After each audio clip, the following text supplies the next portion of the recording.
Why life was brutal in ancient Egypt. Boring history for sleep. Welcome, weary traveler, to a journey through the sands of time.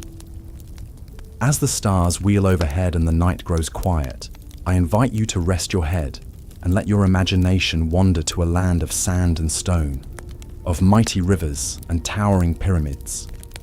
This is ancient Egypt, a civilization of wonder and mystery, but also of hardship and struggle. As you drift off to slumber, perhaps curled in a cozy bed or stretched out on a soft couch, take a moment to ponder. What corner of the globe do you call home? What hour has struck on the clock where you now lay your head? Whether it's the witching hour or the first blush of dawn, I bid you welcome. If you enjoy voyages into history, tales told in soothing tones as you slip into dreams, I encourage you to subscribe. There are many more stories to come. But tonight, our focus turns to the trials and tribulations of life in ancient Egypt. It's a time that looms large in our collective imaginations. Soaring monuments, golden masked kings, and the secrets of mummification have long held us in thrall. Popular media paints a romantic picture of this distant age, of pyramids glittering under the sun, and nobility draped in fine linen and glittering jewels as they cruise down the Nile. And while Egypt's accomplishments were indeed staggering, the precision and scale of the Great Pyramids, the sublime artistry of their temples and tombs, the sophistication of their writing and astronomy, we must remember that these marvels were built on the bent backs of multitudes. For every pharaoh lounging in opulent palaces, thousands of Egyptians toiled in fields, labored in workshops, and fought in wars. Their lives were often difficult, dangerous, and short. In the unforgiving environment of the Nile River Valley, existence was precarious. The annual floods that irrigated their crops could just as easily wipe out villages and seed famine. The same blazing sun that baked the bricks of majestic monuments also scorched the laborers who stacked them ever skyward. From the lowliest servant to the loftiest scribe, life in ancient Egypt was rife with adversity. So join me as we part the curtains of romance and nostalgia and glimpse the stark realities faced by the men and women who built and sustained this dazzling civilization.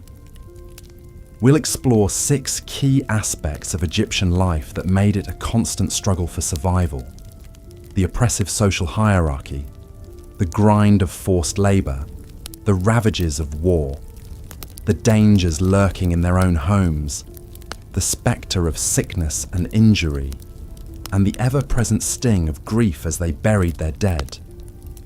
Along the way, we'll zoom in on individual lives and stories, putting human faces to the grand sweep of history. We'll see mighty pharaohs facing crises that shook the foundations of their authority, but also humble craftsmen and farmers striving to provide for their families against steep odds. And though we'll encounter suffering and injustice, we'll also marvel at the resilience of the Egyptian spirit, a spirit that endured for 3 millennia. So make yourself comfortable, dear listener, and let the cares of the day slip away. The Nile is rising, the sun is climbing over the distant cliffs, and there's work to be done. For life, in all its beauty and brutality, stops for no one in this realm of shifting sands and ageless wonders. Let us begin our journey with the very thing that made Egypt's triumphs and tragedies possible, the river that has always been its lifeblood, and at times its greatest peril. The mighty Nile has long been called Egypt's greatest blessing, the source of the fertile black soil and abundant water that allowed a sophisticated civilization to flourish in an otherwise harsh desert. But living at the mercy of the river's cycles could be a harrowing thing. Each summer, the Nile would surge over its banks, swollen with monsoon rains and snowmelt from distant mountains. The floodwaters drowned the surrounding fields and pastures, washing away boundary stones and landmarks. Farmers watched nervously as the murky tide lapped at the threshold of their mud brick houses, praying to the god Hapi to halt the deluge before it could sweep away their homes and lives. But they desperately needed that flood, for it carried tons of Ethiopian silt to replenish their fields for planting. In a good year, the inundation would recede by autumn, leaving behind a thick layer of black, fertile mud. Farmers would fling seed into this rich soil, reaping bountiful harvests of wheat, barley, and vegetables to fill their bellies and their tax coffers. But the Nile was fickle. Sometimes the floods were anemic, barely wetting the lips of a parched landscape. The crops would shrivel in their furrows, leaving the spectre of famine looming over the valley. Other times the river would surge too high, drowning seedlings, livestock and villagers unlucky enough to be caught in its roiling path. The very first pharaoh of a unified Egypt, King Nama, learned this hard lesson around 3000 BC. According to legend, one summer, the Nile's flood failed utterly, shriveling to a trickle between its sun-baked banks. Crops withered, herds of cattle wasted to rack and bone, and his subjects began to starve. Nama must have watched in mounting dread as the river receded ever more, the possibility of losing his freshly forged kingdom to drought and famine growing with each rainless day. He ordered prayers and sacrifices to the gods, even commanding that a young virgin be hurled into the Nile as an offering. Still the river shrank. At last, in desperation, Nama undertook a pilgrimage to the island of Elephantine, a traditional center of worship for the god Hapi. There, prostrating himself before the deity's statue, Nama vowed to dedicate his realm and his reign to the Nile's everlasting glory, if only Hapi would bless Egypt with his waters once more. Whether by divine intervention or lucky timing, the rains finally came, the Nile swelled to its banks, and Egypt was delivered from disaster. But Nama would not be the last pharaoh to learn the hard way that the Nile's bounty came at a price. A lesson felt most keenly not in the halls of power, but in the humble villages that lined the riverbanks, where the annual floods could spell the difference between prosperity and ruin. The harsh realities of life in ancient Egypt extended to their beliefs about the afterlife as well. The Egyptians were obsessed with death and what came after. They believed that upon dying, their souls would face a harrowing journey through the underworld, filled with fearsome monsters and perilous tests before hopefully reaching the paradise of the field of reeds. But even this reward was not guaranteed. First, the deceased's heart would be weighed on a scale against the feather of Ma'at, the goddess of truth and justice. If the heart was found heavier than the feather, weighed down by sin and unrighteousness, it would be devoured by the demon Amit, a terrifying beast with the head of a crocodile, the front legs of a lion, and the back legs of a hippopotamus. To be consumed by Amit meant to die a second death, vanishing into oblivion for eternity, never to reach the afterlife. As a result, Egyptians devoted enormous energy and resources towards ensuring a successful passage to the next world. Tombs and burial chambers were painstakingly prepared and stocked with grave goods like food, furniture, jewelry, and servants, all the necessities and luxuries they would need for eternity.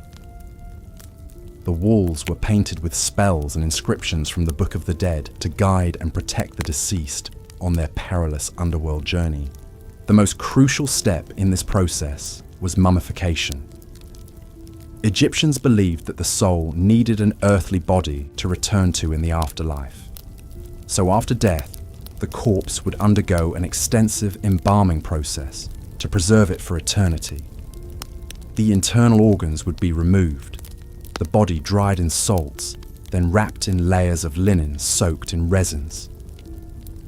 Even for the wealthy, this sacred rite was an expensive, lengthy, and complex procedure lasting up to 70 days.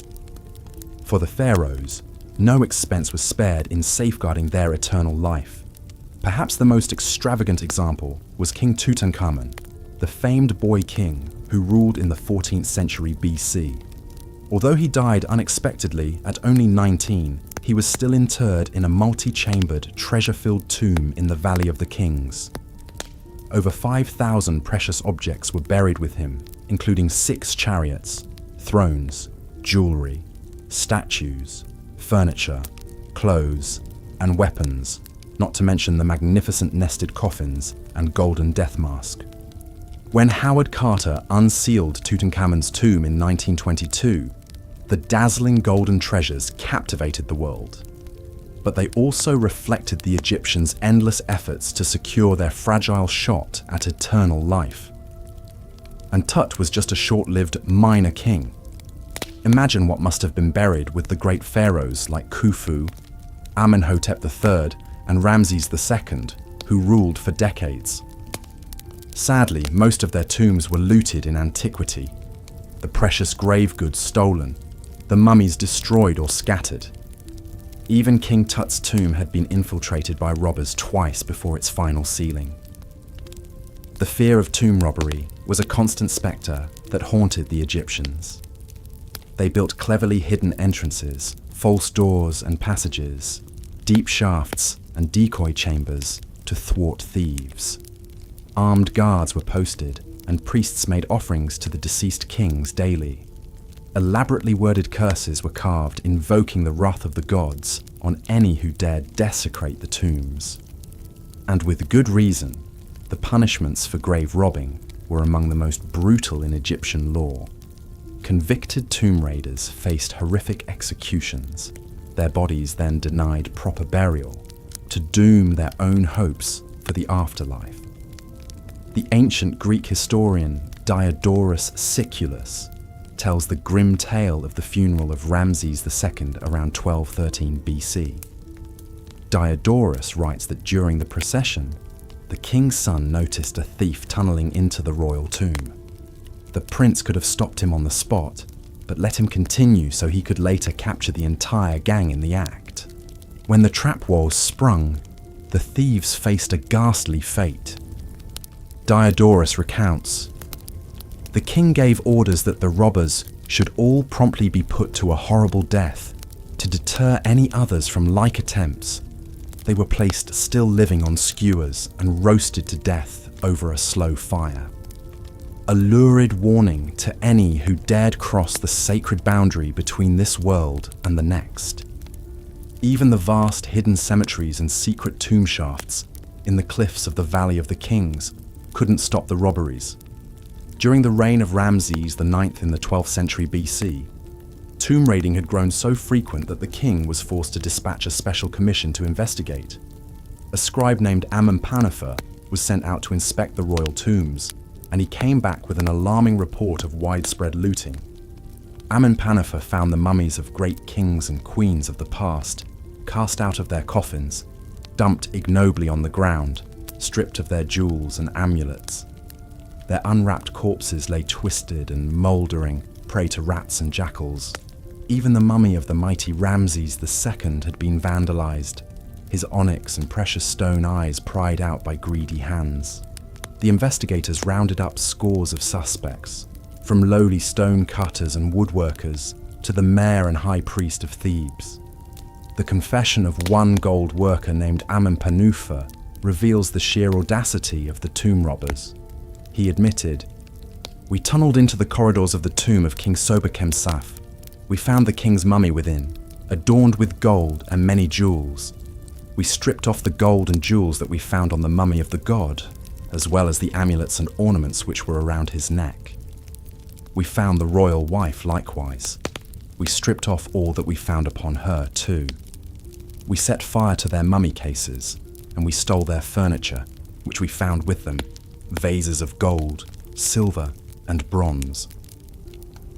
The robbers seemed undeterred by the risk of divine retribution or gruesome execution. The golden allure was just too tempting in a world of such scarcity and hardship.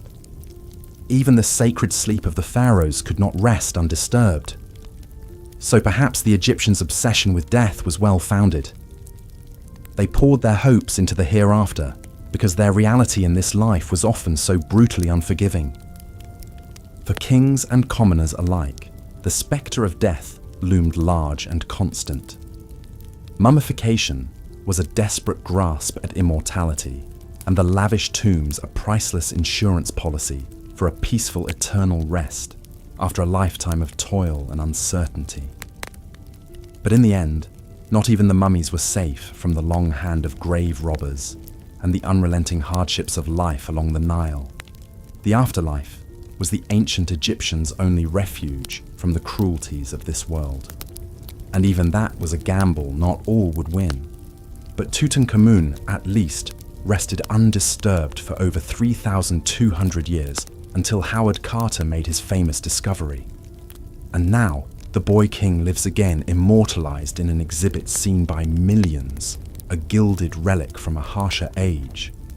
And so, as we drift off to sleep tonight, in the comfort of our modern lives, we can appreciate the immense distance between our world and theirs, and marvel at what the Egyptians endured in their eternal reach for life everlasting on the shifting sands of the Nile.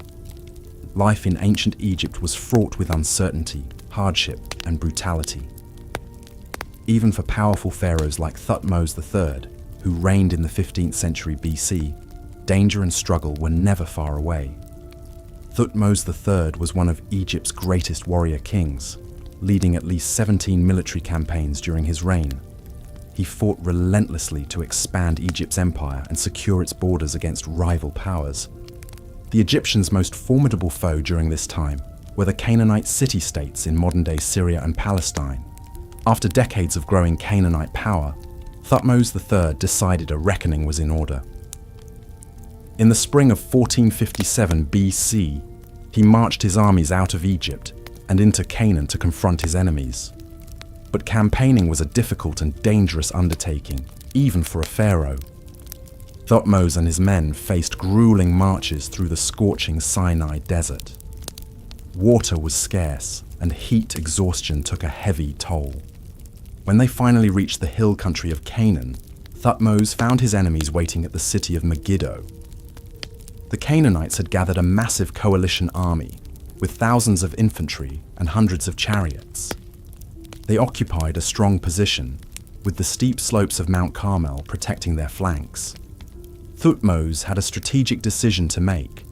He could take the easy route and march around the mountain, avoiding the enemy's strongpoint, but giving them time to escape. Or he could take the risky path, a narrow, winding mountain pass that led directly to Megiddo. It would mean squeezing his entire army through a tight canyon where they could be easily ambushed. In a daring gamble, Thutmose chose the direct route. As the Egyptians threaded their way through the pass, the Canaanites attacked. Arrows, sling stones, and boulders rained down from the cliffs above. Men and horses screamed as they were struck, the narrow defile turning into a killing zone. But Thutmose urged his army forward. Bleeding and battered, they eventually passed through the gauntlet and spilled out onto the plain in front of Megiddo. There they met the Canaanite coalition in open battle. The clash was long and bloody, with heavy fighting between the chariot forces. But Thutmose's military skill and the tenacity of his soldiers won the day. The Egyptians routed the Canaanites and pursued them to the city gates. Thutmose later boasted that his enemies were scattered like chaff before the wind. He claimed to have personally captured 340 enemy prisoners and seized over 2,000 horses and nearly 1,000 chariots. The Battle of Megiddo was a decisive victory for Thutmose, but the larger war was far from over. The surviving Canaanites took refuge behind the city's thick walls. Thutmose laid siege, but his men were hungry and battle-weary. Megiddo's defenses were strong, and there was no quick way in. So Thutmose ordered his men to build a massive wooden palisade around the entire city, hemming in the defenders and cutting off any chance of escape or relief. It was a daunting construction project. Thousands of trees had to be felled and transported. The Egyptian troops worked for weeks in the heat and dust, encircling the city with an impenetrable timber barricade. Trapped inside, Hunger and disease soon began to take their toll on the Canaanites. The city's food stores dwindled and people began to starve. The will to resist slowly withered. After 7 long months, Megiddo finally capitulated. Thutmose entered the city in triumph, claiming its riches and taking its rulers captive. It was a great victory, but one that came at a steep price. The siege of Megiddo shows the hardships and brutality of ancient warfare, even for the victors. During the long months of encirclement and bombardment, Thutmose's men faced short rations, sickness, and enemy raids. They were far from home, camped in an enemy land, not knowing if they would live to see their families again. Even in triumph, they had to cope with the aftermath, rotting corpses, devastated fields, and the haunting memories of close combat. Such was the cost of creating and maintaining an empire. After Megiddo, Thutmose would go on to conquer many more Canaanite cities, extending Egypt's dominion all the way to the Euphrates River. But as his power grew, so did the strains on his country. Endless campaigns meant that farmers were taken away from their fields and artisans from their workshops for months or years at a time. The flow of tribute from conquered lands enriched the royal treasury, but it didn't necessarily improve the lives of the common people. In fact, the burdens of empire often fell heaviest on those at the bottom of the social ladder. The constant need for manpower led to an increase in forced labor and conscription. For the average Egyptian, being drafted into the army or a royal work gang was a deeply traumatic experience. It meant leaving behind family and home, marching hundreds of miles on foot, and enduring the dangers and drudgery of military life. Hand-to-hand combat was a terrifying prospect, but so was falling victim to dysentery or heat stroke. For many recruits, the greatest danger was simply being worked to death. We get a glimpse of this reality from ancient sources like the tomb inscription of Amenemheb, an army officer who served under Thutmose III. Amenemheb recounts the hardships of campaign, from crossing crocodile-infested rivers to marching through wind-whipped desert sandstorms. He describes a grisly battle against the Nubians, in which his unit had to clamber over piles of enemy corpses to storm a fortress. In another gruesome passage, he tells of how Thutmose ordered the severed hands of slain foes to be piled before him as a grim accounting of the day's killing. Such ghastly tallies were par for the course in Egypt's wars of conquest. After one campaign, Thutmose had his scribes catalogue the various body parts he'd harvested from the battlefield: 1,692 hands, 29 penises, and so on. These were the bloody receipts of empire, used to proclaim the king's power and cow his enemies into submission. But they also reflect the pitiless brutality of the age. For those caught up in the gears of the Pharaoh's war machine, life was often nasty, brutal, and short. Of course, it wasn't just soldiers who bore the brunt of imperial aggression. The inhabitants of conquered lands were also treated with great cruelty. Cities that resisted were burned, their people murdered or enslaved. Prisoners of war were beaten, tortured for information, and often executed to send a message. We can see this in a passage from the Annals of Thutmose III, which describes the fate of a rebellious Canaanite ruler. His Majesty captured the city of Joppa. He carried off its chief, his wife, his children, and all his possessions. He razed the city, sowed it with barley. As for its chief, he hung him up in front of the city that had been his. Thutmose was sending a clear warning: defy the Pharaoh and you will suffer the most horrific consequences. Such terroristic spectacles were meant to instill obedience through raw fear. And for many of the downtrodden people of Canaan, they were brutally effective. The yoke of Egyptian imperialism would weigh heavy on the region for centuries to come. But despite their warrior king's long list of triumphs, the average Egyptian saw little benefit from all this bloodshed. Most remained mired in poverty, toiling as peasant farmers or laborers on state projects. The great monuments built to glorify the kings were often stained with the sweat and blood of the poor. Even in times of peace, life was a struggle for survival, and that struggle began from the moment of birth. For an ancient Egyptian child, the odds of living to see adulthood were crushingly slim. It is estimated that as many as 1 in 3 infants died before their first birthday. Those who made it out of infancy still had to run a harrowing gauntlet of malnutrition, accidents, infections, and parasites. Only about half of children lived past the age of 5. The evidence can be found in the cemeteries of ancient Egyptian villages, where tiny graves are heartbreakingly common. Childbirth itself was fraught with danger for both mother and child. Without modern medicine, many women died in labor from hemorrhage, eclampsia, or obstructed birth. Midwives used a variety of spells and ritual techniques that probably did little to improve outcomes. If a baby was stuck in the birth canal, the mother's life would be prioritized. The fetus might be dismembered in the womb with sharp instruments to allow extraction, a horrific practice that was nonetheless a common last resort. Even royal women were not immune to these dangers. Several of Thutmose III's own wives and daughters are known to have died in childbirth, including his eldest daughter Neferura. The grieving pharaoh had to bury his child in a lavish but tragically small sarcophagus in the Valley of the Kings. Such infant and childhood mortality was so rampant that Egyptians often avoided naming their babies for the first few months of life. They feared becoming too attached to a child who might soon perish. From birth to death, the spectre of loss and suffering loomed large.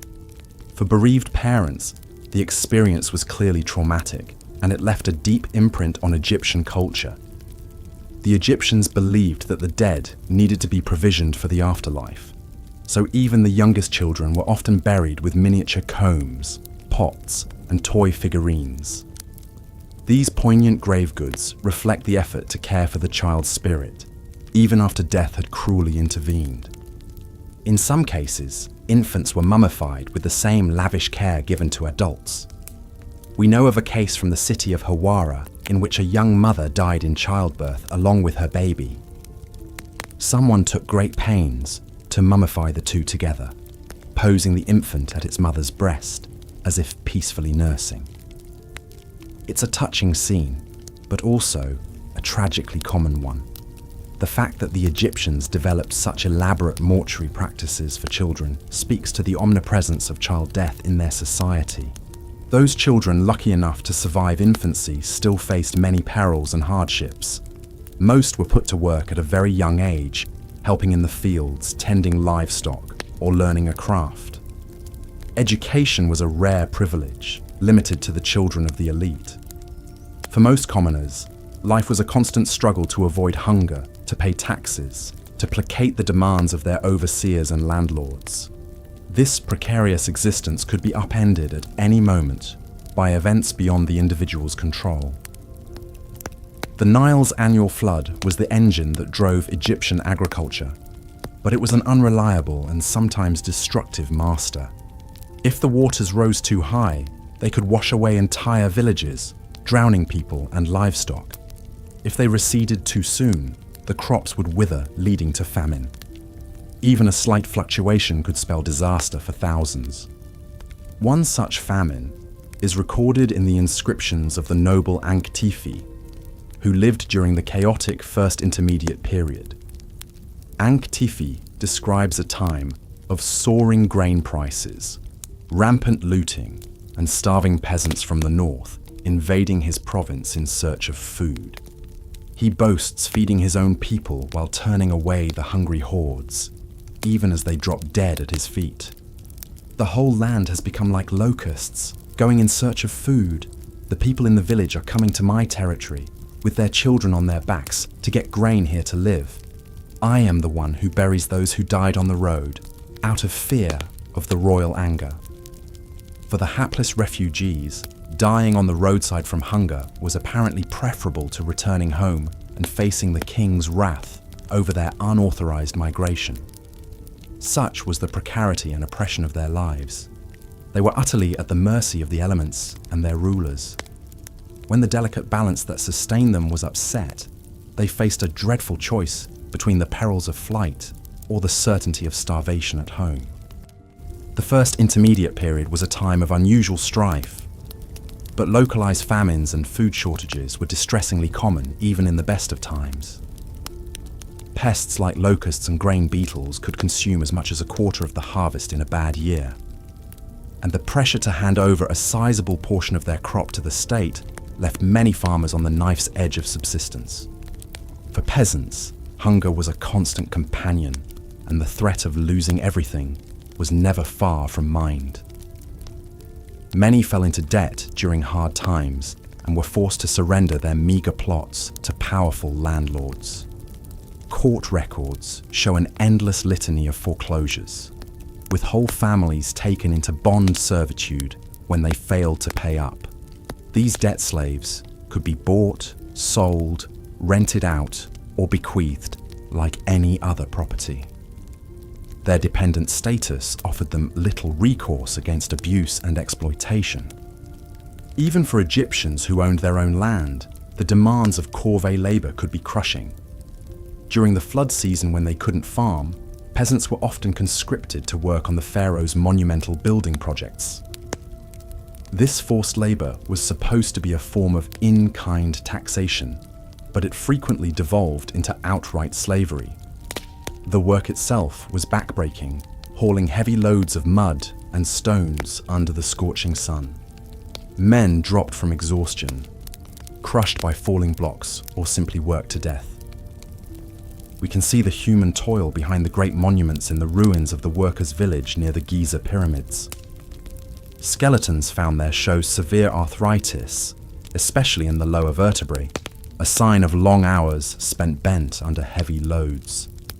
Many have fractured limbs that healed crookedly, a mark of inadequate medical care. One poignant burial contains a couple still holding hands, united in death as they probably were in life's hardships.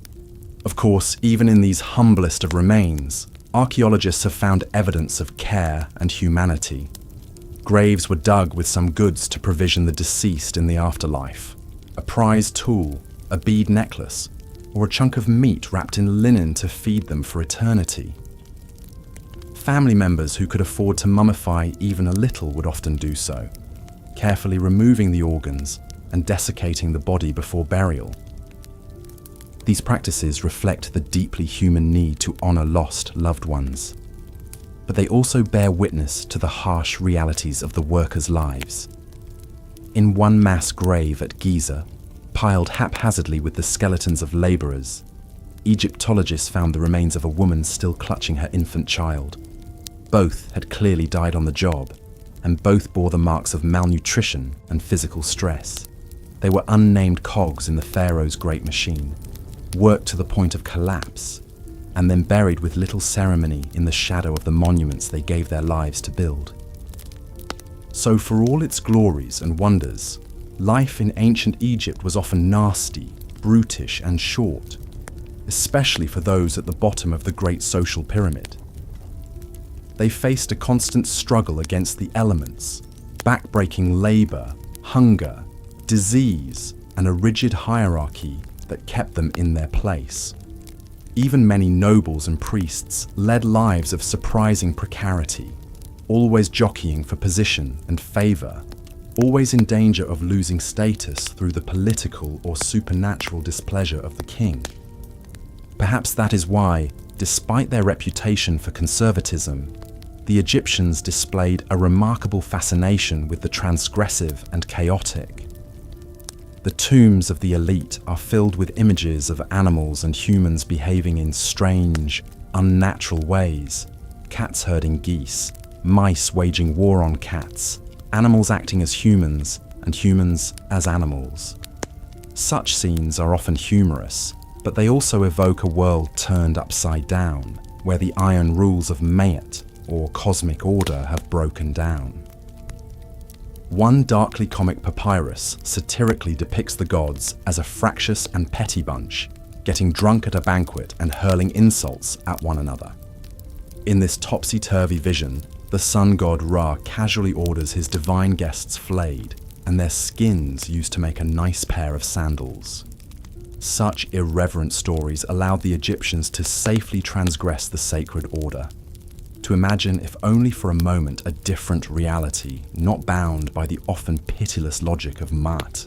Even the Egyptian concept of the afterlife bears the imprint of their uniquely precarious existence. In a world where starvation and death were always close at hand, the field of reeds offered an inverted mirror image, an idealized landscape of lush crops and eternal bounty, where no one ever went hungry or suffered pain. But this afterlife was not guaranteed. It had to be earned through proper observance of rituals and obedience to the gods and the king. And even for those judged worthy, the path to paradise was harrowing. The deceased had to undertake a dangerous journey through the underworld, evading lakes of fire, pits of snakes, and the slavering jaws of the monstrous devourer. They had to recite the right spells and muster a small army of protective amulets and figurines. Only then could their hearts be weighed on the scale against the feather of truth. If it balanced, they were admitted to the field of reeds. But if their heart was heavy with sin, it would be tossed too. The Egyptian civilization is also renowned for its remarkable medical knowledge and practices for the time. The ancient Egyptians had a surprisingly sophisticated understanding of the human body and developed advanced treatments for various ailments. However, despite their progress, Egyptian medicine was still quite primitive by modern standards, and many procedures were gruesome ordeals for patients. Much of what we know about ancient Egyptian medicine comes from a fascinating document known as the Edwin Smith Papyrus. Dating back to around 1600 BC, this ancient medical text details 48 surgical cases and provides incredible insights into the practices of Egyptian physicians. One particularly striking case describes a complex cranial surgery performed on a patient with a severe skull fracture. According to the papyrus, a man was brought to the physician with a compound comminuted fracture of the skull. In layman's terms, this means the poor man had a crushed skull with multiple bone fragments. The ancient surgeon first carefully examined the wound, probing the fracture with his fingers to assess the damage. In a procedure that would make even the bravest among us cringe, he then painstakingly extracted the broken bone shards from the man's head, using primitive surgical tools. Keep in mind, this surgery was performed without the benefit of anesthesia or sterile techniques. The excruciating pain and risk of infection the patient faced is almost unimaginable, yet somehow he survived the procedure. The Edwin Smith Papyrus goes on to describe how the wound was disinfected with honey and bound with fresh meat as a kind of poultice. Miraculously, the patient recovered, and the papyrus declares, "Thou shouldst say concerning him," one having a gaping wound in his head penetrating to the bone and perforating the sutures of his skull. While this story certainly attests to the skill of ancient Egyptian surgeons, it also highlights the brutality patients endured. In an age without pain relief or antibiotics, even routine medical treatments were often agonizing ordeals. Egyptian physicians relied on a variety of primitive remedies, such as burning, leeching, and bloodletting, that undoubtedly caused great suffering. The Edwin Smith Papyrus contains many other harrowing cases that reveal the harsh realities of ancient medicine. Alongside the cranial surgery, it details procedures for treating crushed vertebrae, broken collarbones, and deeply lacerated flesh, all with rudimentary tools and techniques. It even includes a case of a patient kicked by a horse who almost certainly died from his injuries. But beyond the Edwin Smith Papyrus, archaeological evidence paints an even bleaker picture of Egyptian public health. Studies of mummified remains consistently show evidence of fractured bones, abscessed teeth, and nutritional deficiencies. Parasitic infections, tuberculosis, and malaria were rampant. Even non-elite Egyptians who were mummified display high incidences of worn joints, spinal deformities, and healed traumatic injuries. testifying to lives of ceaseless toil. For the average ancient Egyptian, life was nasty, brutish, and short. If disease, malnutrition, or injury didn't kill you, then you faced the prospect of drastic medical interventions that were barely better than the ailments they treated. It's sobering to think that even the basic comforts we take for granted today, like a dose of painkillers or a course of antibiotics, would have been unimaginable luxuries for our Egyptian ancestors. Yet in the face of such challenges, the ancient Egyptians soldiered on. Through trial and error over centuries, their physicians developed a great body of practical medical knowledge that far surpassed other ancient cultures. They set broken bones with splints, sutured gaping wounds, and even performed basic surgeries. In some ways, the story of ancient Egyptian medicine is a testament to human resilience and ingenuity in the harshest of conditions. But it's also a potent reminder of just how far we've come. The next time you suffer from a cough or a cut, take a moment to appreciate the incredible advancements in medical science that allow us to treat such ailments quickly and painlessly. Spare a thought for our ancient ancestors who had to endure so much more.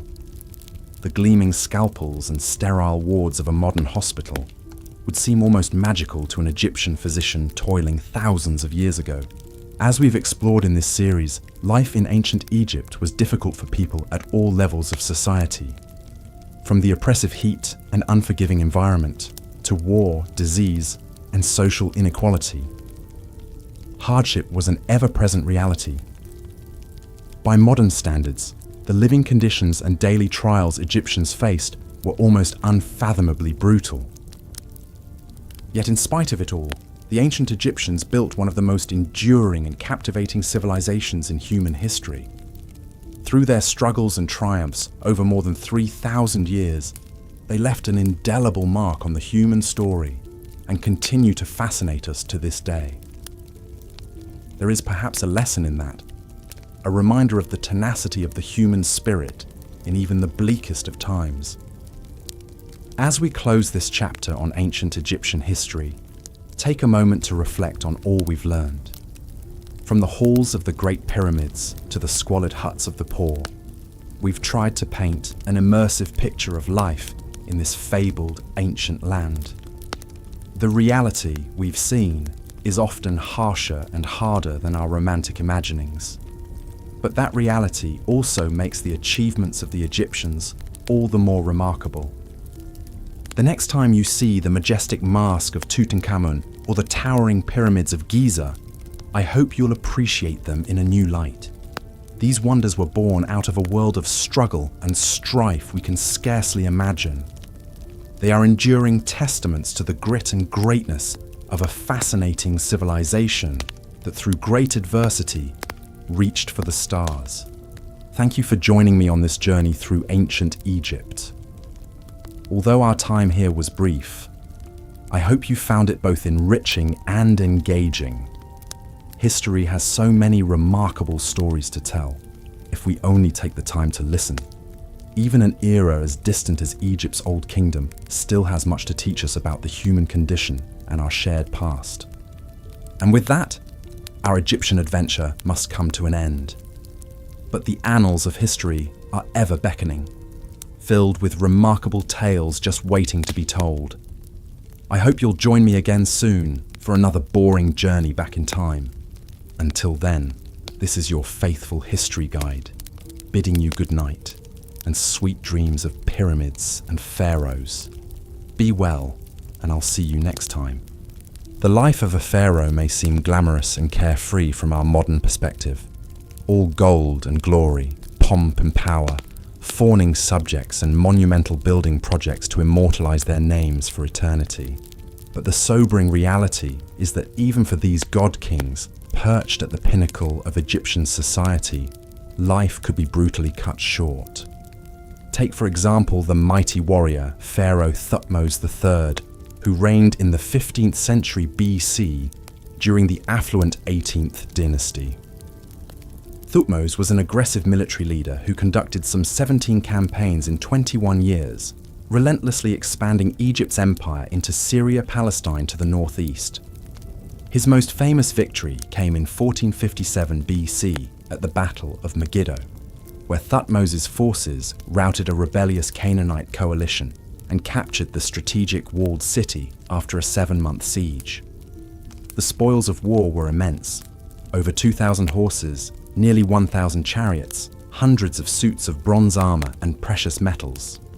Thutmose mercilessly executed opposing chieftains and their sons, while taking their women and children back to Egypt as slaves.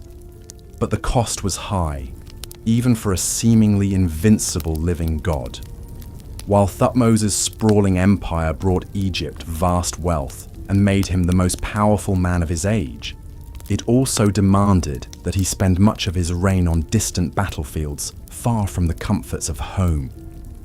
Soldiering in ancient times was a harsh existence, marching for weeks in the scorching desert sun, wearing heavy bronze armor and wielding cumbersome weapons like spears, axes and shields in chaotic hand-to-hand combat. Battle wounds from bronze blades were often grievous and deadly, turning septic in unsanitary field conditions. Even as the supreme ruler, Thutmose could not escape the ever-present dangers faced by all ancient soldiers: dehydration, heat stroke, festering injuries, camp diseases. He likely witnessed hundreds, if not thousands of his men, perhaps even friends and family members, die agonizing deaths far from the sacred black silt of the Nile River. One near-contemporary account from the annals of Thutmose III describes the great conqueror breaking down and weeping in anguish after a victory, grieving for his fallen brothers, who would never return to Egypt. After a 54-year reign filled with relentless campaigning, Thutmose III died not on the battlefield, but at home in Memphis at the ripe old age of 56, a feat of remarkable longevity for an ancient Egyptian.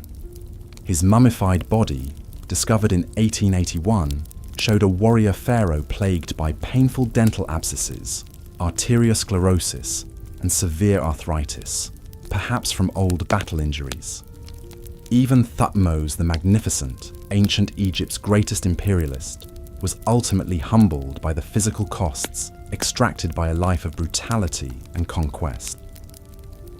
While the pharaohs and nobles enjoyed a relatively lavish lifestyle compared to the masses, even the highest born in Egyptian society could not escape the harsh privations of their time. Disease, injury, infection, overwork, and malnutrition did not discriminate by class or rank.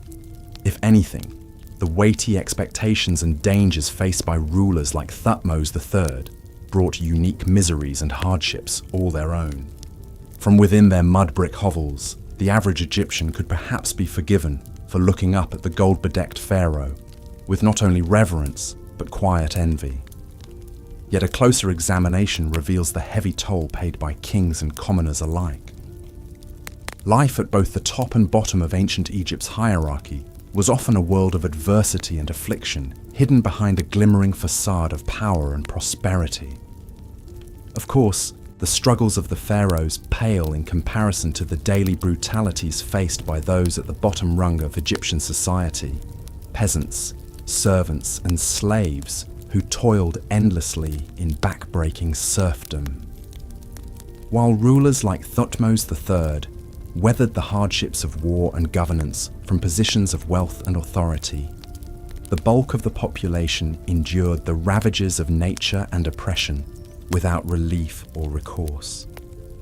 For these masses making up the foundation of the Egyptian state and economy, life was dictated by the Nile River's fickle whims.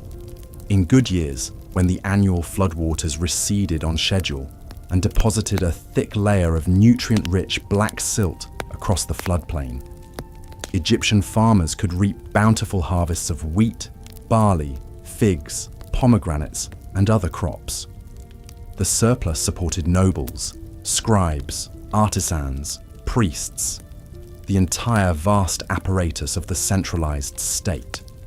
But when the mercurial Nile failed to deliver, the results were catastrophic. Too little water, and Egypt faced parched fields, withered crops, and barren harvests leading to widespread famine. too much water, and raging currents burst the earthen dikes, sending deadly floods cascading through villages, destroying homes and livelihoods, and spoiling the crops with a layer of stagnant water. Either way, it was the peasants who suffered first and most gravely. One such calamity is recorded in the reign of the 3rd dynasty Pharaoh Djoser, who ruled from 2686 to 2649 BC. Ancient inscriptions tell of a terrible 7-year famine that ravaged Egypt when the Nile failed to flood sufficiently and left the fields barren. A text known as the Famine Stela describes the catastrophe in grim detail. All of Upper Egypt was dying of hunger to such a degree that everyone had come to eating their children. The entire country had become like a starved grasshopper, with people going to the north and to the south in search of food. Those who built tombs, those who carried stones, they all stopped working. During this time when the Nile was empty, the pharaoh was forced to open the royal granaries and import food from neighboring regions to prevent mass starvation and total societal collapse. But many still perished from hunger and the accompanying disease. The Palermo stone, an ancient Egyptian annal, bluntly lists a death toll of uncountable multitudes lost to the famine's grim embrace. Even in less extreme times, the threat of scarcity and starvation always lurked just one poor harvest away. Peasant families, who made up some 80% of the population, lived in small, cramped dwellings of mud and reeds, subsisting on a meagre diet of bread, beer, onions, lentils, and dried fish. Sanitation was primitive at best, fostering rampant disease. Child mortality was appallingly high, with perhaps half of all infants dying before their first birthday from malnutrition and infection. From childhood, most Egyptians faced a lifetime of dawn-to-dusk drudgery in the fields, the construction sites, the quarries and mines. Agriculture was especially backbreaking under the relentless desert sun, planting and harvesting the wheat, barley and flax by hand, operating crude wooden plows and hauling buckets of water from the Nile to irrigate the crops. All this for the privilege of handing over a sizable portion to the state as taxes in kind. During the inundation season, peasants not tending animals were often conscripted into forced labor gangs to toil on ambitious public works projects ordered by the pharaohs. The most famous of these were, of course, the massive pyramids erected as eternal resting places for the Old Kingdom rulers. The first and largest was the Great Pyramid of Giza, built around 2550 BC for the 4th dynasty pharaoh Khufu.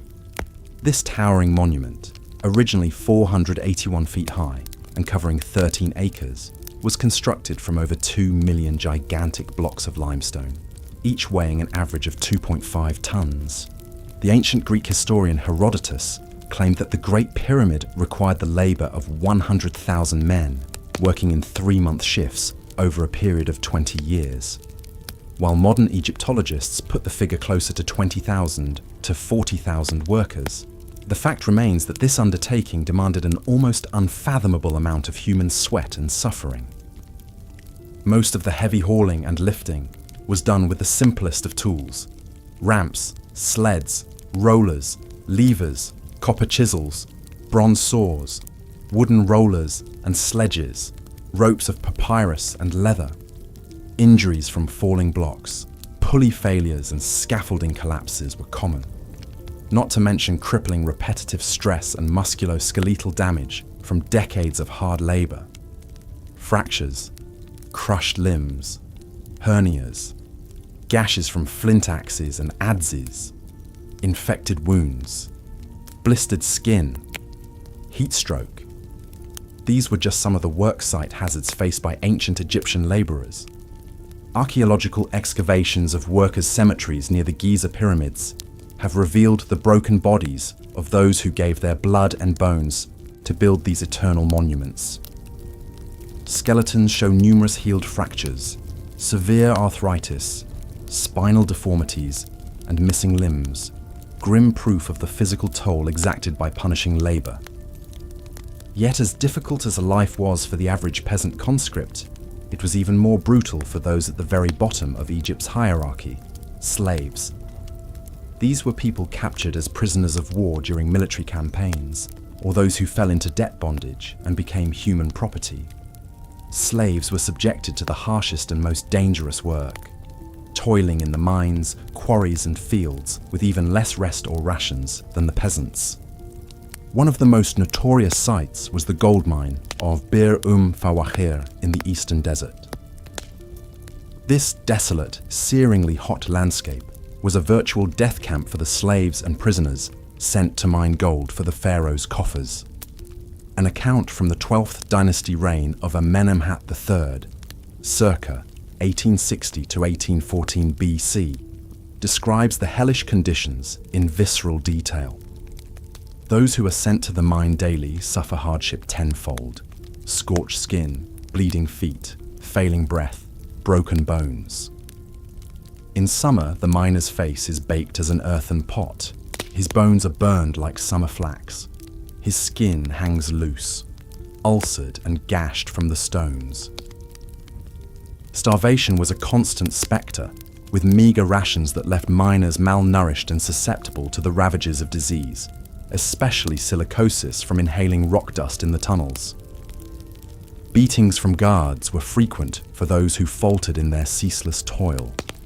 Many perished from injuries, illness, snakebite, and sheer exhaustion in this parched valley of misery. Life expectancy for a slave in the Pharaoh's mines was often measured in mere months rather than years.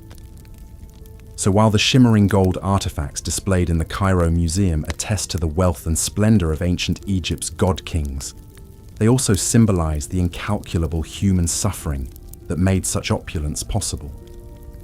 Behind each dazzling death mask and gleaming sarcophagus lie the forgotten bones of faceless multitudes, ground to dust in service of a civilization that used them as grist for the mill of monarchy. Even those spared a life of servitude in the fields, mines and work sites still faced daily dangers and hardships in the Nile River Valley. The natural environment of ancient Egypt, while bountiful, was also filled with lethal perils. The Nile itself, the giver of life, was also a frequent bringer of death in the form of its apex predators, the Nile crocodile and the hippopotamus. Reaching up to 20 feet in length and weighing as much as a ton, the Nile crocodile was a fearsome ambush predator that haunted the imaginations of ancient Egyptians. With its armored hide, crushing jaws, and explosive speed, this cold-blooded killer took a steady toll on those who fished, washed, and drew water along the riverbanks. Children were especially vulnerable, snatched suddenly and dragged to a thrashing, drowning death in the river's murky depths. The hippopotamus, while a herbivore, was equally dangerous due to its highly aggressive and unpredictable nature. Males are ferociously territorial, and females will attack with little warning to defend their young. A bull hippo can weigh up to 3,000 pounds, run at 20 miles per hour, and crush a crocodile or a human like a grape with its massive jaws. Hippo attacks were a constant hazard for boaters and fishermen of the Nile.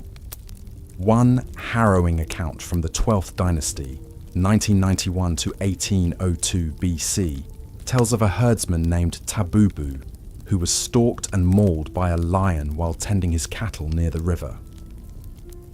Although he ultimately survived, Tabubu's petition to the local governor relates the terror of the encounter. "A lion came at me. He hunted me as I fled, his teeth bared and his claws extended. 3 times he sprang upon me, and 3 times I used my spear to fend him off, but he kept coming. At last, I fell, and he stood over me, his putrid breath on my face. I knew my end had come, but the gods, for some reason, spared me that day." Tabubu's brush with death highlights the precariousness of life in a world filled with powerful predators and little in the way of protection or medical care if attacked. Even the king of beasts was a threat to those at the bottom of society's hierarchy. But perhaps the most insidious and inescapable danger in ancient Egypt came not in the form of large beasts, but rather tiny creatures.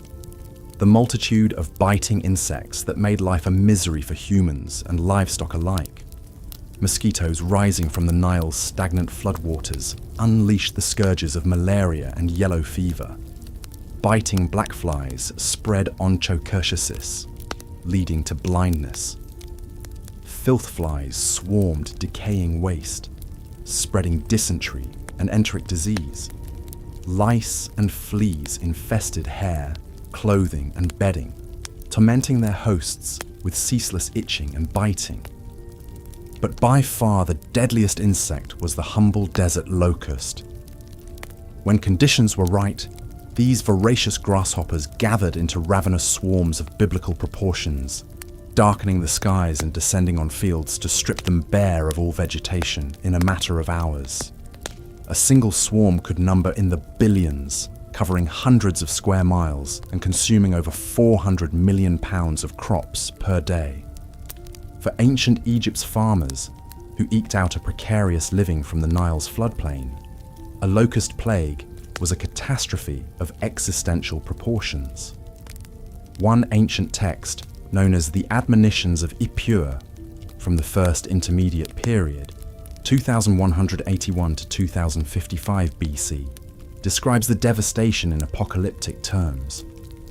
What shall we do about it? All is ruin. The storehouses are bare. Behold, we are plundered by the locusts. The fields are desolate, and the food is gone.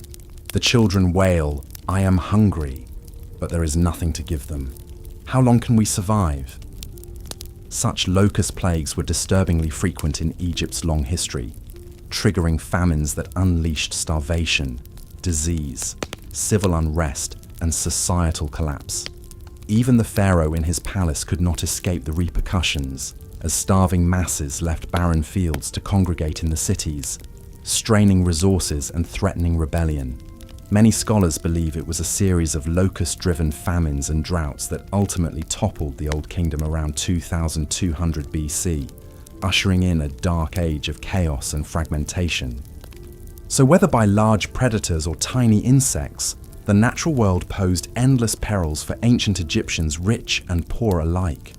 But perhaps the greatest danger came not from without, but within, from the cutthroat machinations of power politics among Egypt's ruling elites. In a rigid hierarchy where life and death were the prerogatives of the pharaoh and his inner circle, court intrigues and plots swirled like scorpions in a bottle. One of the most notorious examples comes from the end of the 17th dynasty, around 1550 BC. The pharaoh Seqenenre-Tao-Desu, who ruled Upper Egypt from Thebes, was embroiled in a protracted struggle with the Hyksos kings who had occupied Lower Egypt and the Delta for the past century. Ancient accounts speak of a vicious feud between Seqenenre and the Hyksos ruler Apepi over perceived slights and competing territorial claims. In the course of this standoff, Seqenenre seems to have been the victim of court treachery, possibly with the collusion of his Hyksos rival. His mummy, discovered in 1886, showed the pharaoh had met a spectacularly brutal end, his head a virtual ruin of devastating wounds.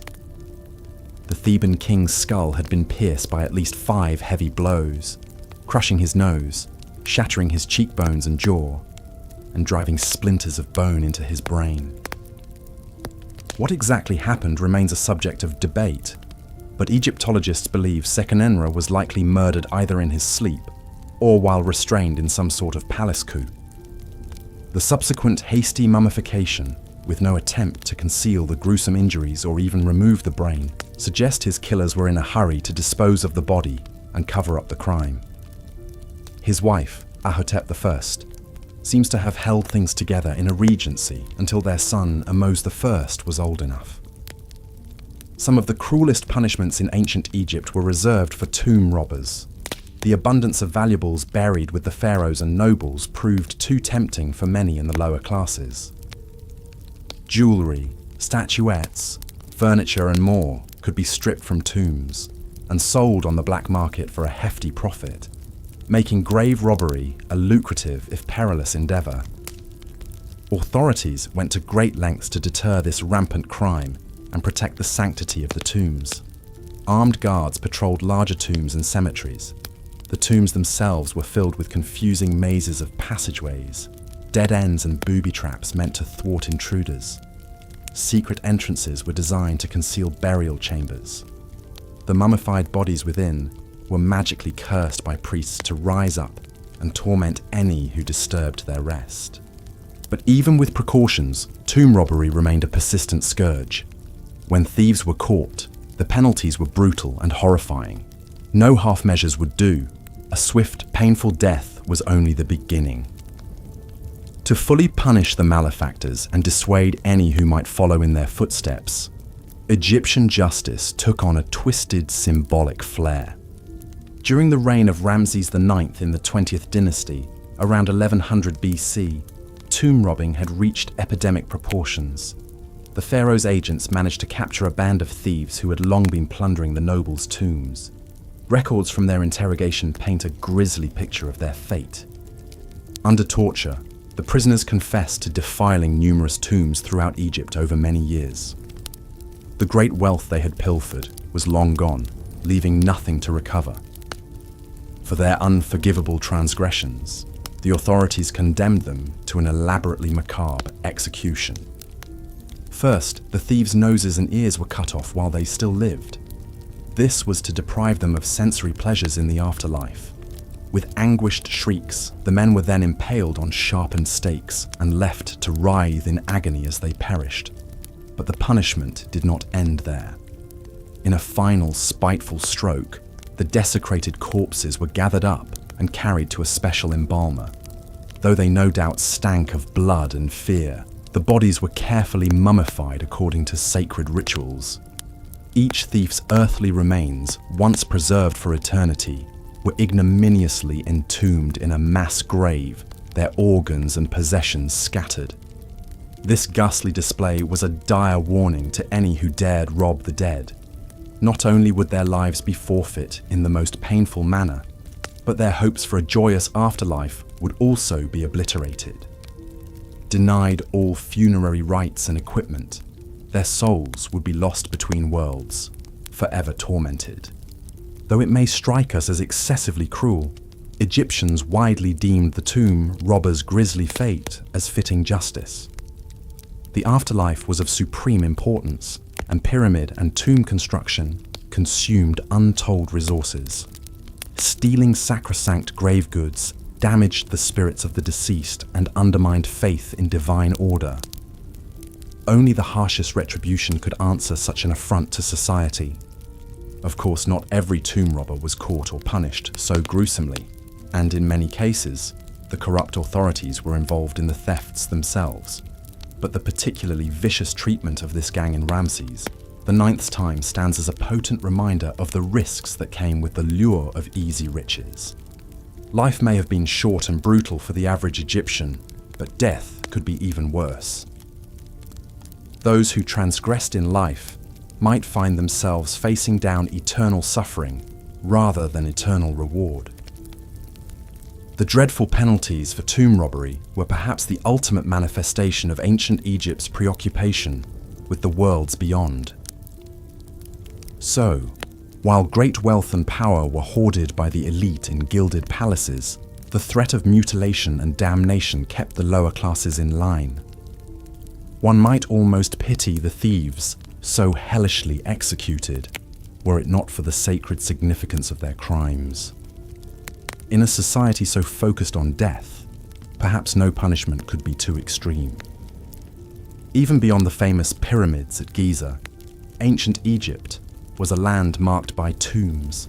They loomed ominously across the desert as earthly portals to the spiritual realms, and they beckoned to the desperate and daring with the allure of rich plunder and the peril of unimaginable suffering. Under the pharaoh's ruthless justice, to steal from the dead was to condemn one's own soul. The grisly fates of Ramses IX's tomb robbers serves as a dark warning.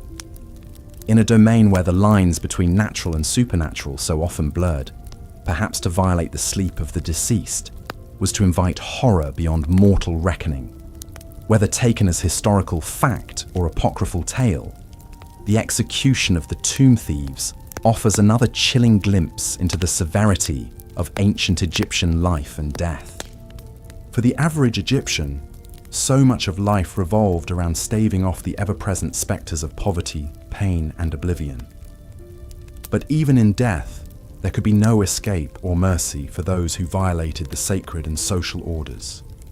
In this unforgiving world of back-breaking labour and swift retribution, perhaps the only thing worse than suffering through life was facing the eternal consequences of one's earthly misdeeds.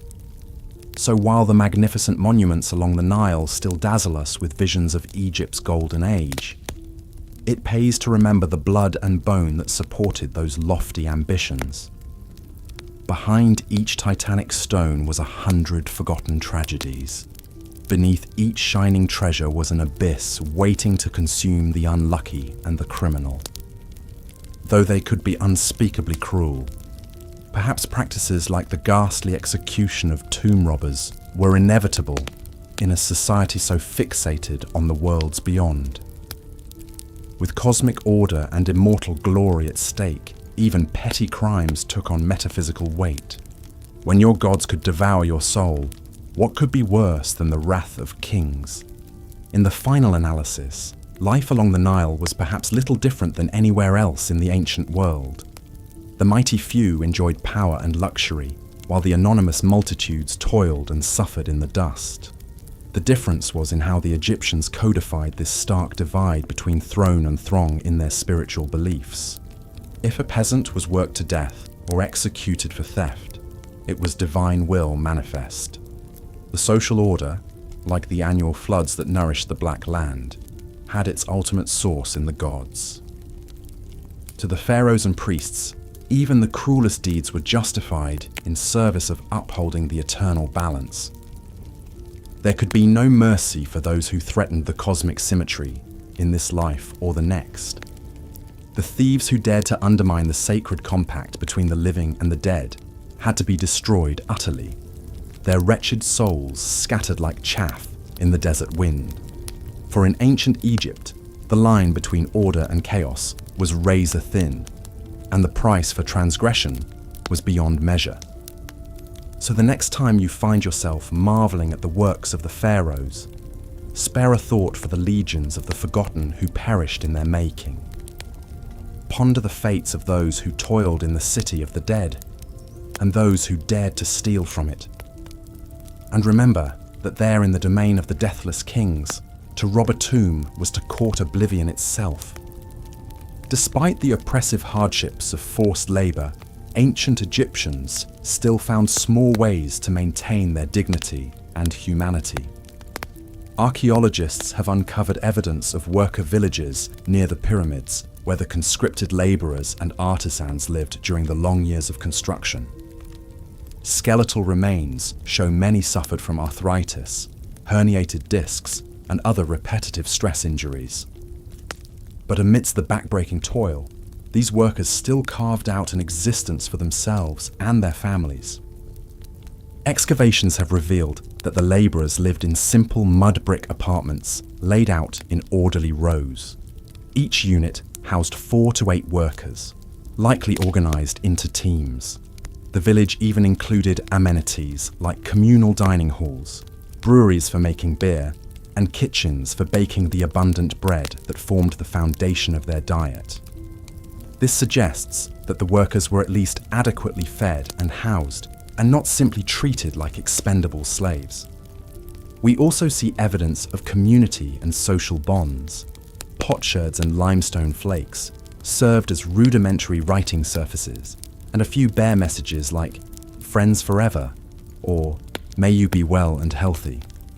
Children's toys and carved game boards have been found, hinting at leisure time and the presence of families.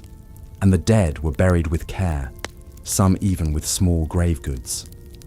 All of this paints a picture not of faceless drones, but of real people enduring together through difficult circumstances, The back-breaking labor in merciless desert heat must have been grueling, but within their camps the pyramid builders could enjoy a modest meal, sip some beer, and perhaps escape their burdens for a while with a game among friends. These simple comforts probably made the difference between soul-crushing misery and a harsh but tolerable existence. Of course, their labor was still forced, and no amount of bread and beer could change the fundamental injustice of their servitude. These workers were not willing volunteers, but captives and conscripts. The term slave may be too simplistic, but they were certainly not free. Their relative privileges were ultimately still granted at the whim of the pharaoh and his officials. The ancient Egyptians had no word for freedom as we conceive of it. Even for those of higher status, one's life was always in service to the god-king and the state. The very concept of individual liberty was as foreign to their world view as the green forests of distant lands. Hieroglyphs speak of serving or following the pharaoh, but never of personal freedom. This lack of even an idea of freedom may be difficult for us to imagine, but in a world where the pharaoh was the earthly embodiment of divine rule, obedience was not just a duty, but the very purpose of one's existence. To toil and sweat in the service of the king was, in a sense, the highest calling, even if it was not a choice.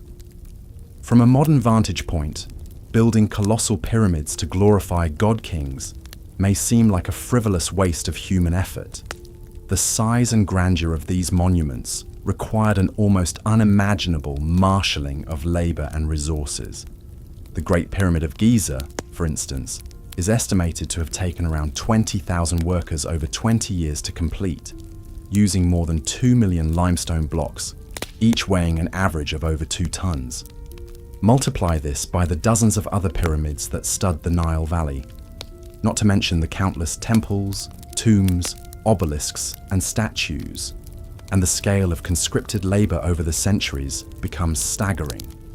Generations lived and died in service to the pharaoh's monumental visions, an edifice complex unrivaled in human history. Even as the once sharp angles eroded over the millennia, the sheer audacity and hubris of these projects endure. And yet, despite the immense cruelty and exploitation involved, there is still something undeniably awe-inspiring about the pyramids rising eternally from the desert. They are testaments to human ingenuity, skill, and sheer tenacious willpower, even if misapplied.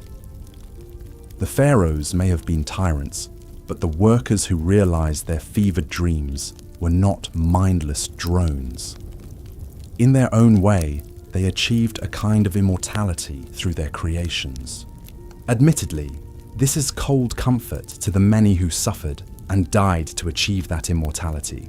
If given the choice, most would probably have preferred to lead simple agrarian lives, tending to their crops and cattle. Instead, circumstance drafted them into lifelong servitude, hauling multi-ton blocks up an artificial mountain in the scorching heat. Their reward was not riches or fame, but perhaps a slightly larger ration of bread, a jug of beer, and a simple mud brick tomb. Yet even within these harsh constraints, they strove to fill their days with what meaning and humanity they could, however meager. In the end, their legacy is not just in the soaring monuments they left behind, but in the humble traces of their everyday struggles and fleeting joys. A crude message of friendship, a makeshift doll, a game board carved from limestone. These are the artifacts of real human lives, glimmers of light in the shadow of the pyramids.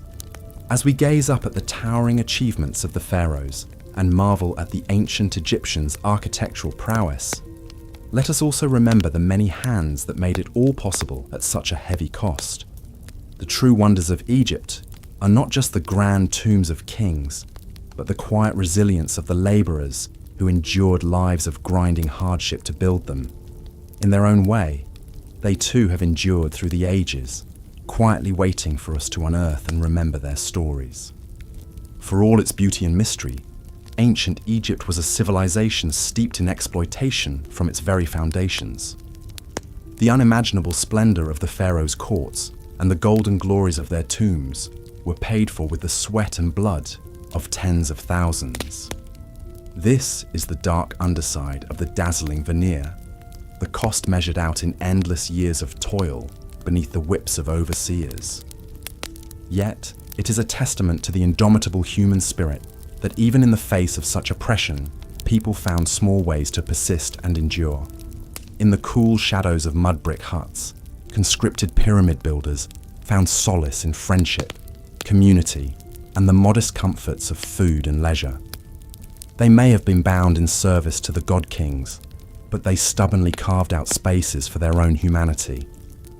These everyday Egyptians, whose names are lost to history even as the kings they served live on in eternal fame, are the real ancestors of the land.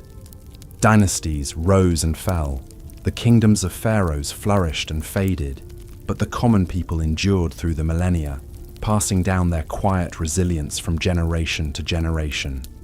In their stories of suffering and survival, we may find a more relatable and enduring legacy than in all the gold of the royal tombs.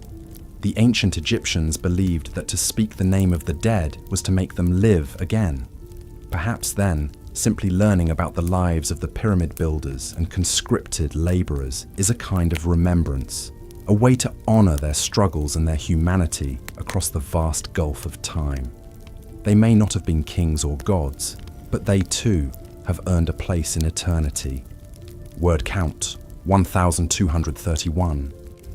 The mummified body of the thief lay on display, a grim warning to any who would dare rob the sacred tombs of the pharaohs.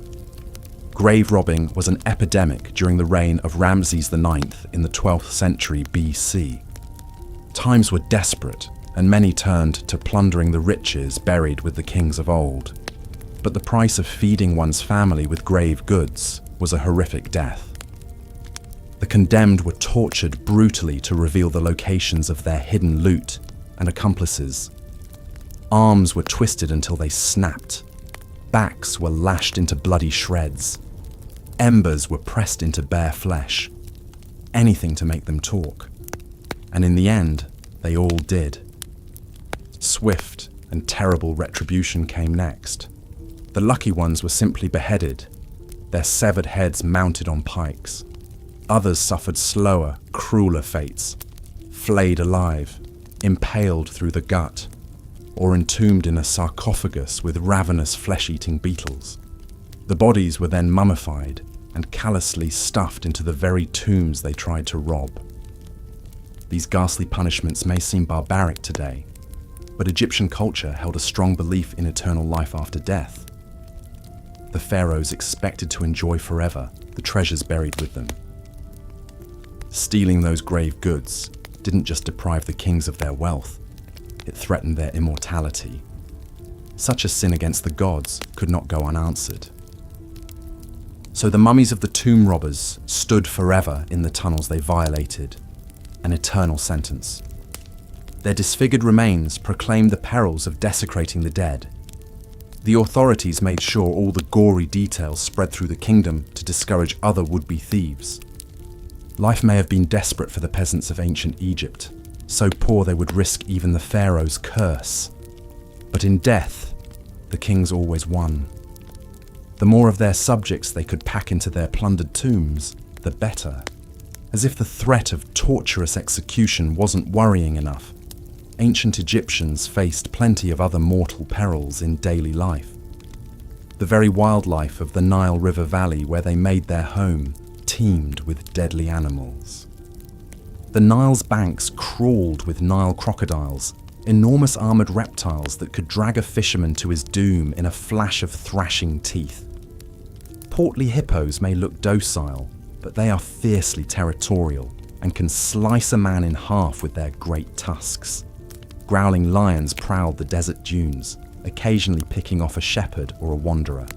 Poisonous serpents like cobras and vipers lurked in the underbrush or coiled beneath woodpiles, striking out with lethal venom. And the dagger-like stingers of desert scorpions packed an agonizing toxic punch, No Egyptian was ever far from something that could kill them, from the lowliest mud-splattered peasant to the highest-born royal. Even Pharaoh Menes, the legendary unifier of Egypt himself, is said to have met his end in the jaws of a rogue hippo along the riverbank. Nature's fury spared no one. Of course, humans weren't the only ones who suffered from the deadly fauna of the Nile.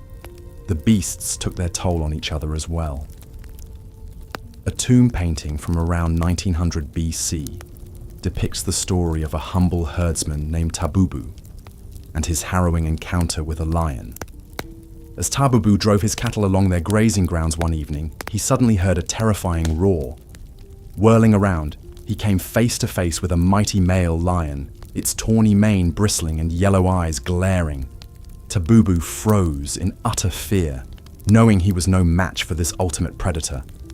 The lion crept closer, muscular shoulders rippling beneath its hide. It let out a chilling growl that turned Tabubu's legs to water. He could only watch helplessly as the great cat sprang at his herd, crushing a young calf's neck with one slash of its terrible claws. As the rest of the cattle bellowed and stampeded in panic, Tabubu seized his chance. He turned on his heel and fled, knowing he was abandoning his livelihood, but desperate to save his own skin. The dying bleats of the calf echoed behind him as he ran. Tabubu managed to reach safety and lived to tell the tale depicted on the tomb wall. But his ordeal was an all too common one. For peasant farmers and herdsmen, protecting their animals from the likes of lions, crocodiles, and hippos was a constant struggle. A struggle that could mean the difference between putting food on the table or going hungry. But perhaps no pests wreaked more havoc upon the ancient Egyptians than creatures of a much smaller size, the insects. While the scarab beetle was revered as a sacred symbol of rebirth, most of Egypt's insects sparked only revulsion and fear. Locusts were the most dreaded of all.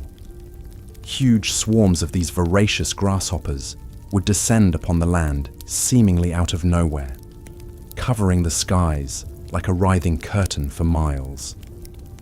They devoured every plant in their path, stripping fields bare of wheat, barley and vegetables in hours.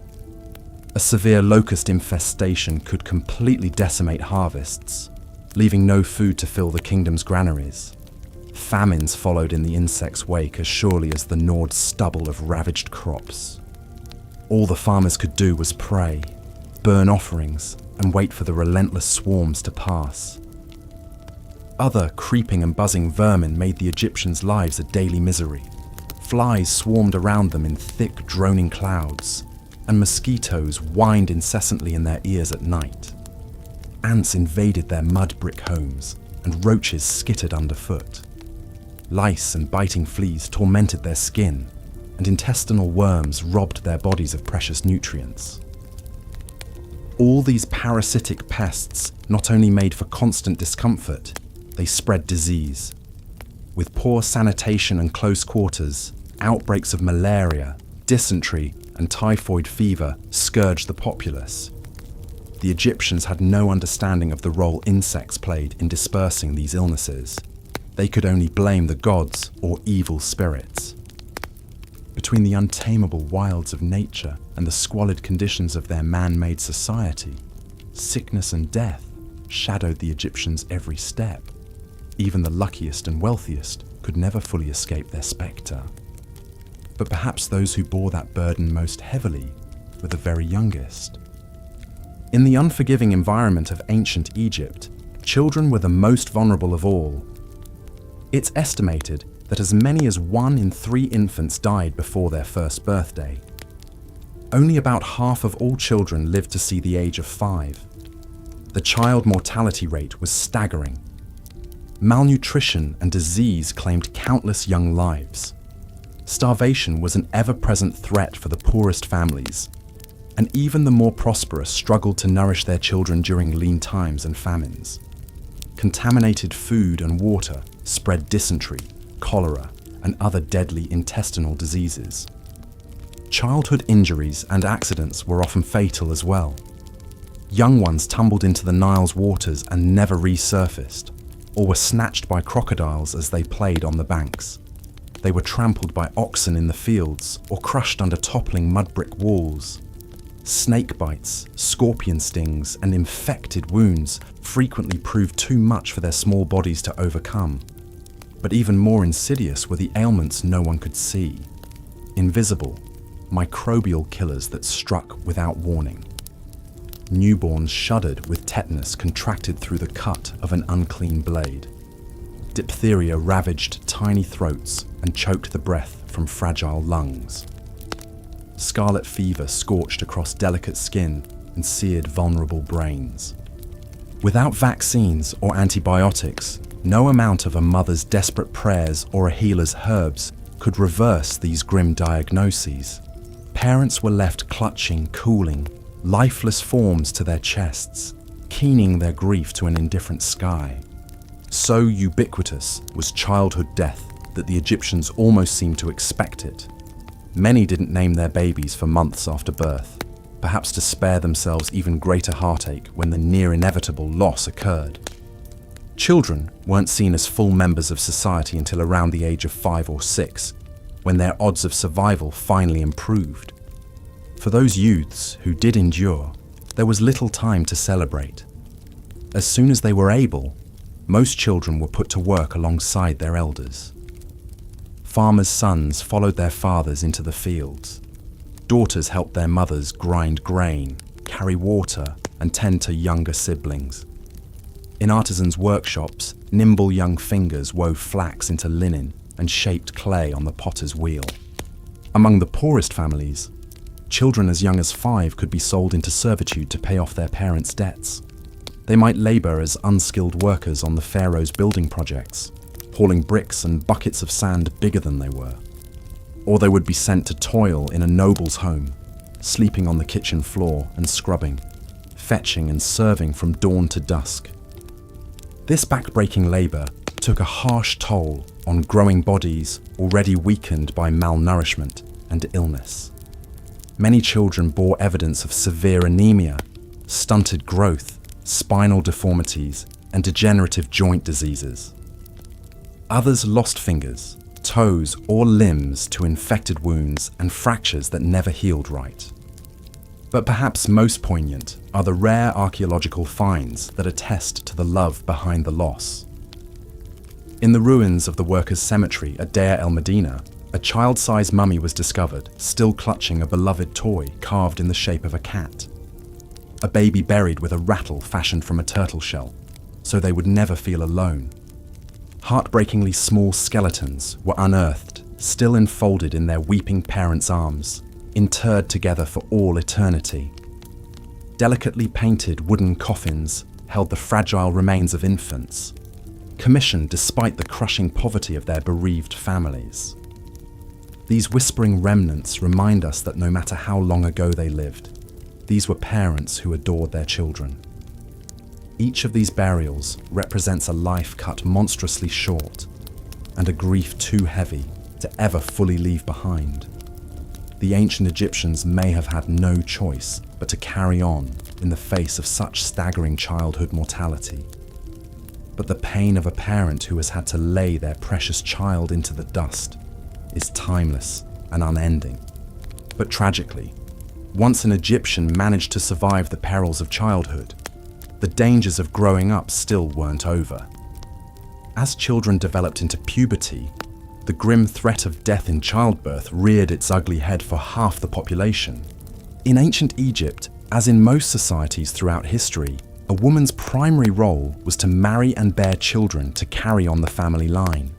Girls were seen as fertile property first and foremost, and their individual hopes and desires came a distant second to their marital obligations. Daughters were considered under the strict authority of their fathers, brothers, or nearest male relative. When deemed old enough, usually by the age of 12 or 13, a girl would be married off to the husband of her father's choosing. Her groom was often significantly older than her, and the match was based on social status and economic or political benefits rather than love. From there, a new wife's chief duty was to bear her husband as many children as possible, especially sons. But in an age before modern medicine, this biological imperative came at a devastatingly high cost. Complications of pregnancy and childbirth were the leading cause of death for women in their reproductive years. Without reliable contraception, an Egyptian woman could expect to become pregnant 5 to 8 times over the course of her life. Each pregnancy was grueling in a time of poor nutrition, inadequate prenatal care, and physical hardships. Expectant mothers continued to perform grinding domestic labor and haul heavy loads right up until their babies arrived. The childbirths themselves were excruciating and perilous ordeals, fraught with the possibility of life-threatening complications that the women were ill-equipped to survive. Laboring mothers writhed and pushed for hours or days, with only the most rudimentary assistance and comfort. Trusted female relatives and midwives attended them. But these helpers could only call upon traditional folk wisdom, herbal remedies, and prayers to the goddess Taweret. All too often, that wasn't enough. Babies became hopelessly stuck in the birth canal, slowly suffocating as their exhausted mothers hemorrhaged around them. Fetuses that couldn't fit through narrow hips were dismembered with primitive instruments. Infections raged and claimed feverish bodies. Women's perineums ripped beyond repair, leaving them with lifelong agony and incontinence if they didn't bleed out first. Even if a new mother managed to successfully deliver a healthy baby, her risks were far from over. The postpartum period was rife with opportunities for further loss of life. Retained placentas caused septic shock. Breastfeeding difficulties and mastitis wasted women to shadows. Fatal blood clots lodged in weakened lungs and stopped tired hearts. Some women lived through the trauma of multiple stillborn babies, miscarriages, and neonatal deaths before finally succumbing themselves. Others survived only to be rendered sterile by scarring and were cast aside by husbands who valued them solely for their fertility. Lest we think only peasant women suffered such cruel fates, the mummified remains of queens and princesses tell similar stories. Damage to their pelvic bones and evidence of severe birthing injuries have been found in the corpses of some of Egypt's highest-born ladies. Not even royal blood could save them from the inescapable dangers of their sex. As in childhood, the spectre of sudden death lurked at every stage of an ancient Egyptian woman's life. From pubescent bride to birthing bed, the grim cycles of fertility bound their bodies to an existence that was all too often cut unnaturally short. There was no escaping the perils of simply being female. The best an ordinary woman could hope for was to bear living children to secure her place in the family, and then to toil in servitude and ill health into old age. The worst was an agonizingly prolonged descent into darkness, drowning in her own blood amid the stench of lurid infection and the wails of the motherless infant she left behind. But even women who managed to avoid the ravages of death in childbirth still faced oppression and restriction at every turn. In ancient Egypt's rigidly patriarchal society, a woman's worth depended entirely on her relationship to the men who controlled her. Daughters were always under the authority of their fathers or nearest male relative. At no point in her life was a woman considered an autonomous being. She couldn't own or inherit property or land, except under extremely rare circumstances. A woman was essentially the property of her father, then her husband, to be disposed of as he saw fit. A respectable woman's role was to serve as a virtuous wife and mother, overseeing her household and ensuring her husband's comfort and pleasure. Grinding grain, baking bread, brewing beer, spinning linen, tending children, and satisfying her husband's sexual urges were a woman's chief purposes from dawn to dusk. Her most prized attributes were her modesty, obedience, and fertility. An intractable or barren wife could be cast out of the family, left to starve or forced into beggary and prostitution. A husband was well within his rights to beat or mutilate a disobedient wife for even trivial offences, and no one would come to her aid. While in theory, marriage was supposed to be a partnership of complementary equals, in practice, the husband held all the power and made all the decisions. Women had little to no autonomy, even within their marriages. A subservient wife was expected to be quiet, pliant, and submissive, never challenging her husband's actions or opinions. Anything less could invite brutal punishment. Under this system of institutionalized subjugation, women had no true freedom to pursue their own wants and needs. Any hint of independence or defiance could cost them their livelihoods, reputations, and even their lives. Simply by virtue of their gender, they walked a razor's edge every day of their existence. Of course, there were some notable exceptions to these rigid gender roles. A small number of elite women rose to great power and prestige, usually through their connections to the pharaoh. Royal wives, mothers, and daughters could wield significant influence over the king and the court. Some ruled outright as female pharaohs. Others served pivotal roles as gods' wives of Amun, officiating the holiest religious rituals. But these women were extraordinary aberrations, not the rule. The vast majority of Egyptian women, from the poorest peasants to the low nobility, had no such avenues to authority. Their prescribed lot in life was to serve men, bear children, and work until they dropped. Any deviance from this path was swiftly and harshly punished. Even one of ancient Egypt's most famously powerful women was still ultimately subservient to the men in her life. Queen Nefertiti, the great royal wife of the rebel pharaoh Akhenaten, is renowned for her stunning beauty and the unprecedented status she held in her husband's reign. Reliefs and statuary depict Nefertiti in poses previously reserved only for a pharaoh, such as crushing Egypt's enemies beneath her feet. She is shown officiating in religious ceremonies alongside Akhenaten, not as a meek consort, but as a partner, a revolutionary concept. Some evidence even suggests she may have ruled in her own right after his death. But despite her privileged position, Tabubu's frightful encounter with the lion highlights the ever-present dangers that wildlife posed to the ancient Egyptians, even in their day-to-day activities.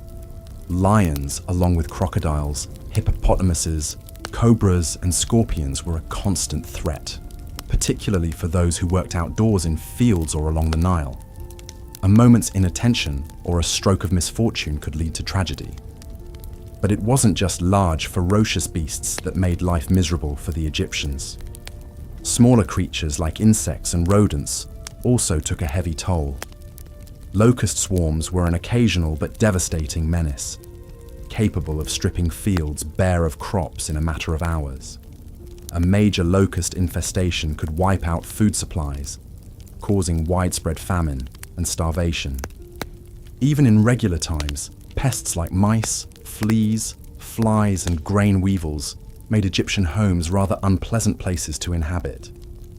These vermin spread filth, spoiled food stores, and carried diseases, much to the distress of families. It was an unending battle to keep them at bay in the cramped living quarters. Given the many dangers and discomforts of the natural world, perhaps it's no wonder that the ancient Egyptians placed so much spiritual emphasis on controlling and appeasing the forces of nature through magic, ritual, and religion. They recognized their own vulnerability in the face of untamable wildlife. But as threatening as nature could be, there was another danger to Egyptian children and families that was even more heartbreaking: the grim spectre of childhood mortality. For all but the luckiest Egyptians, death was a frequent visitor to the family home, snatching away infants and youngsters with devastating regularity. The rate of child mortality in ancient Egypt was appallingly high by modern standards. It's estimated that around 1 in 3 Egyptian children died before the age of 5, with even more perishing before reaching adulthood. The causes were many: complications during childbirth, malnourishment, infections, accidents, and injuries. With limited medical knowledge, Egyptians were often helpless to save their ailing little ones. For parents, the grief of losing a child was compounded by the economic hardship it represented. Children were an important part of the family labor force. From a young age, they helped in the fields, pastures, and workshops, or contributed to running the household. Losing these small but valuable workers made the family's struggle for survival even harder. This high mortality rate had a major influence on Egyptian family life. Couples tended to have many children, not only to ensure that some would survive, but to provide security for the parents' old age. Large families with many siblings were the norm, even though it strained resources. The more spares you had, the better your odds of having descendants to provide and care for you in your twilight years. Egyptian parents lived with the knowledge that some of their beloved children would likely be taken from them too soon. It was a painful reality that even the pharaohs in their palaces weren't immune to. The famed boy king Tutankhamun, for example, was preceded by two stillborn daughters, tiny mummies that were buried with him to be cradled in the afterlife. Indeed, the shadow of childhood death loomed so large that it was woven into Egyptian religion and culture. Children were buried with great care and ritual, often with grave goods like toys, amulets, and food to comfort them in the afterlife. The goddess Isis was revered as the protector of children, alongside deities like Bes and Taweret. Magical spells and medical treatises offered remedies and protections for youngsters. Yet the sad truth was that no amulet, spell, or offering could ward off every danger in an Egyptian child's path.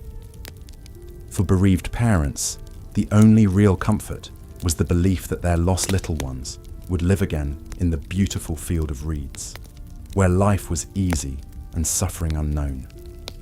The trauma and sorrow of losing a child is something that transcends culture and history. It remains one of the most devastating experiences a parent can endure. But for the ancient Egyptians, it was an inescapable part of the fabric of family life, along with all the other hardships they faced. Perhaps it was this constant brush with mortality that made the Egyptians so intent on savoring life's joys and pleasures, indulging in music, dancing, feasting, and games. They understood all too well how fleeting and fragile one's time on earth could be. And so, they cherished their living children fiercely, showered them with affection, and did their best to prepare them for the duties and trials to come. But despite their best efforts, Egyptian parents couldn't shield their children from every danger. And one of the greatest threats to a child's health and safety often came from the very people who were supposed to protect them: Egypt's primitive doctors and surgeons. To our modern eyes, the medical practices of ancient Egypt seem positively gruesome. While Egyptian medicine was actually quite advanced for its time, incorporating observation, diagnosis, and treatment, it was still a crude and unsanitary affair. Much of an Egyptian doctor's repertoire would be considered barbaric by today's standards. Medicines were made from all sorts of nauseating ingredients like rotten meat, animal dung, fly specks, and dirt. Cuts and wounds were dressed with raw meat poultices crawling with bacteria. Headaches and seizures were treated by drilling holes in the patient's skull. Ailments and illnesses were blamed on evil spirits or the malign influences of deities. Surgery, too, was a grisly business. While Egyptian surgeons were skilled enough to set broken bones, repair wounds, and even conduct brain surgery, their operations were medieval in nature. There was no anesthesia beyond a swig of alcohol or a knock to the head, no antiseptics or sterile tools, just knives, hooks and saws that were wiped clean and used again.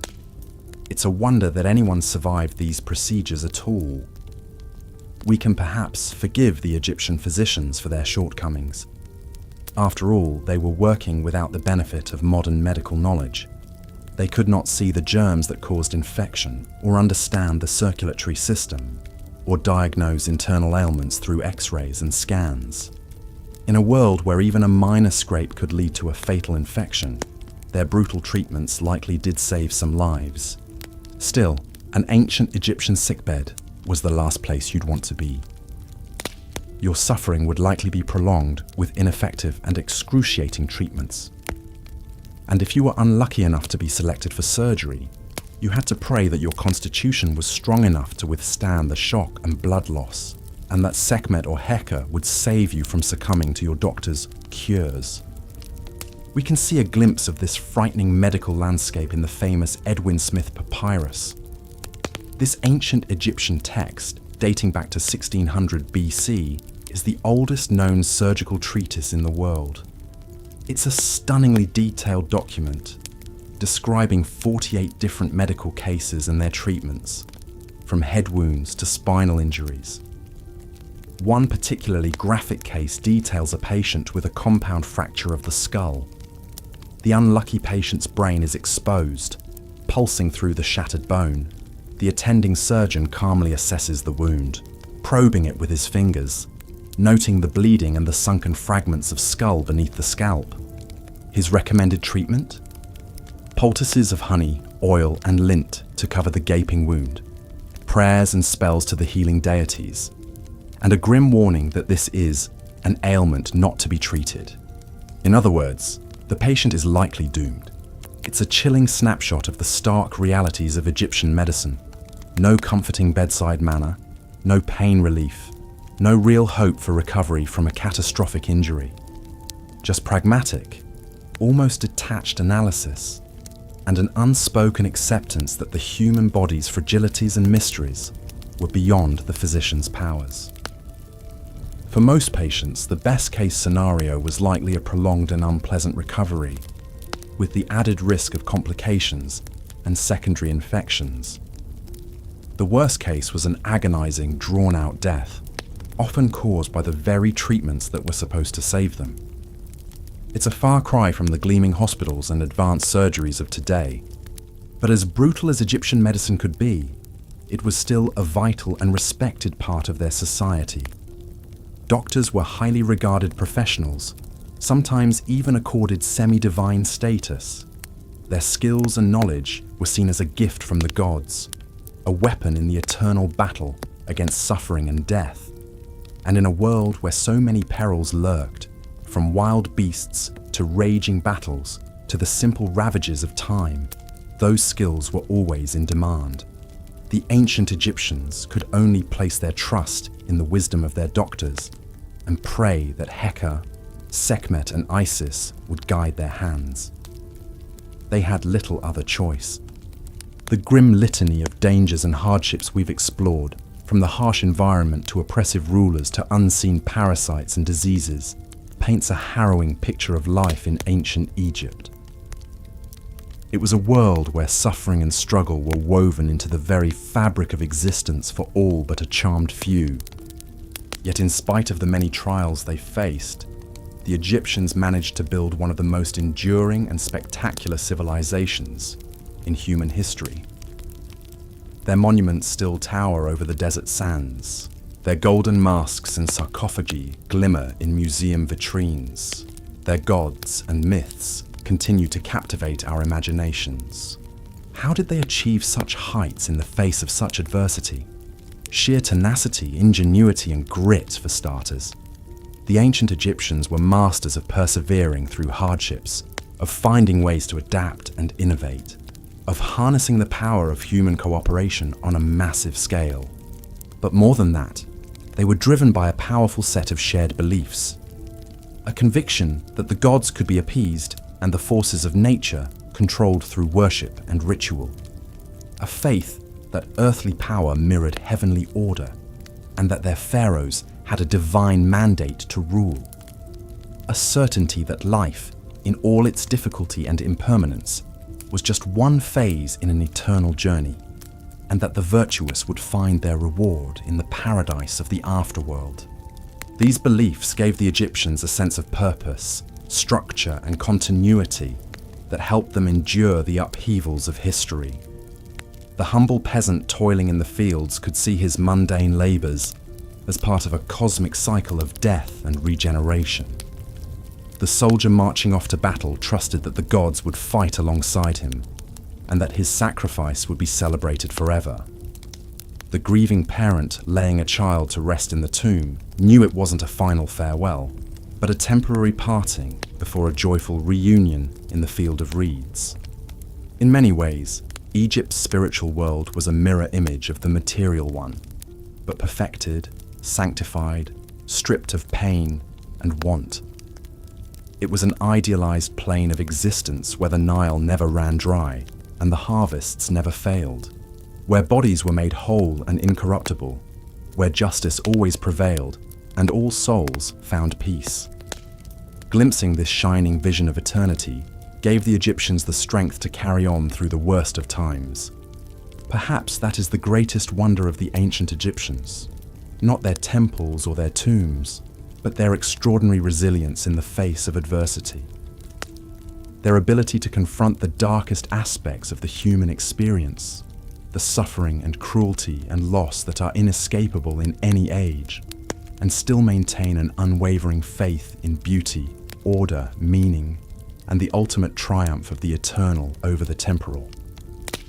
It's a staggering existential achievement, one that resonates with us still across the vast gulf of time. We may have antibiotics and air conditioning and the rule of law, but we still grapple with the fundamental vulnerability of the human condition.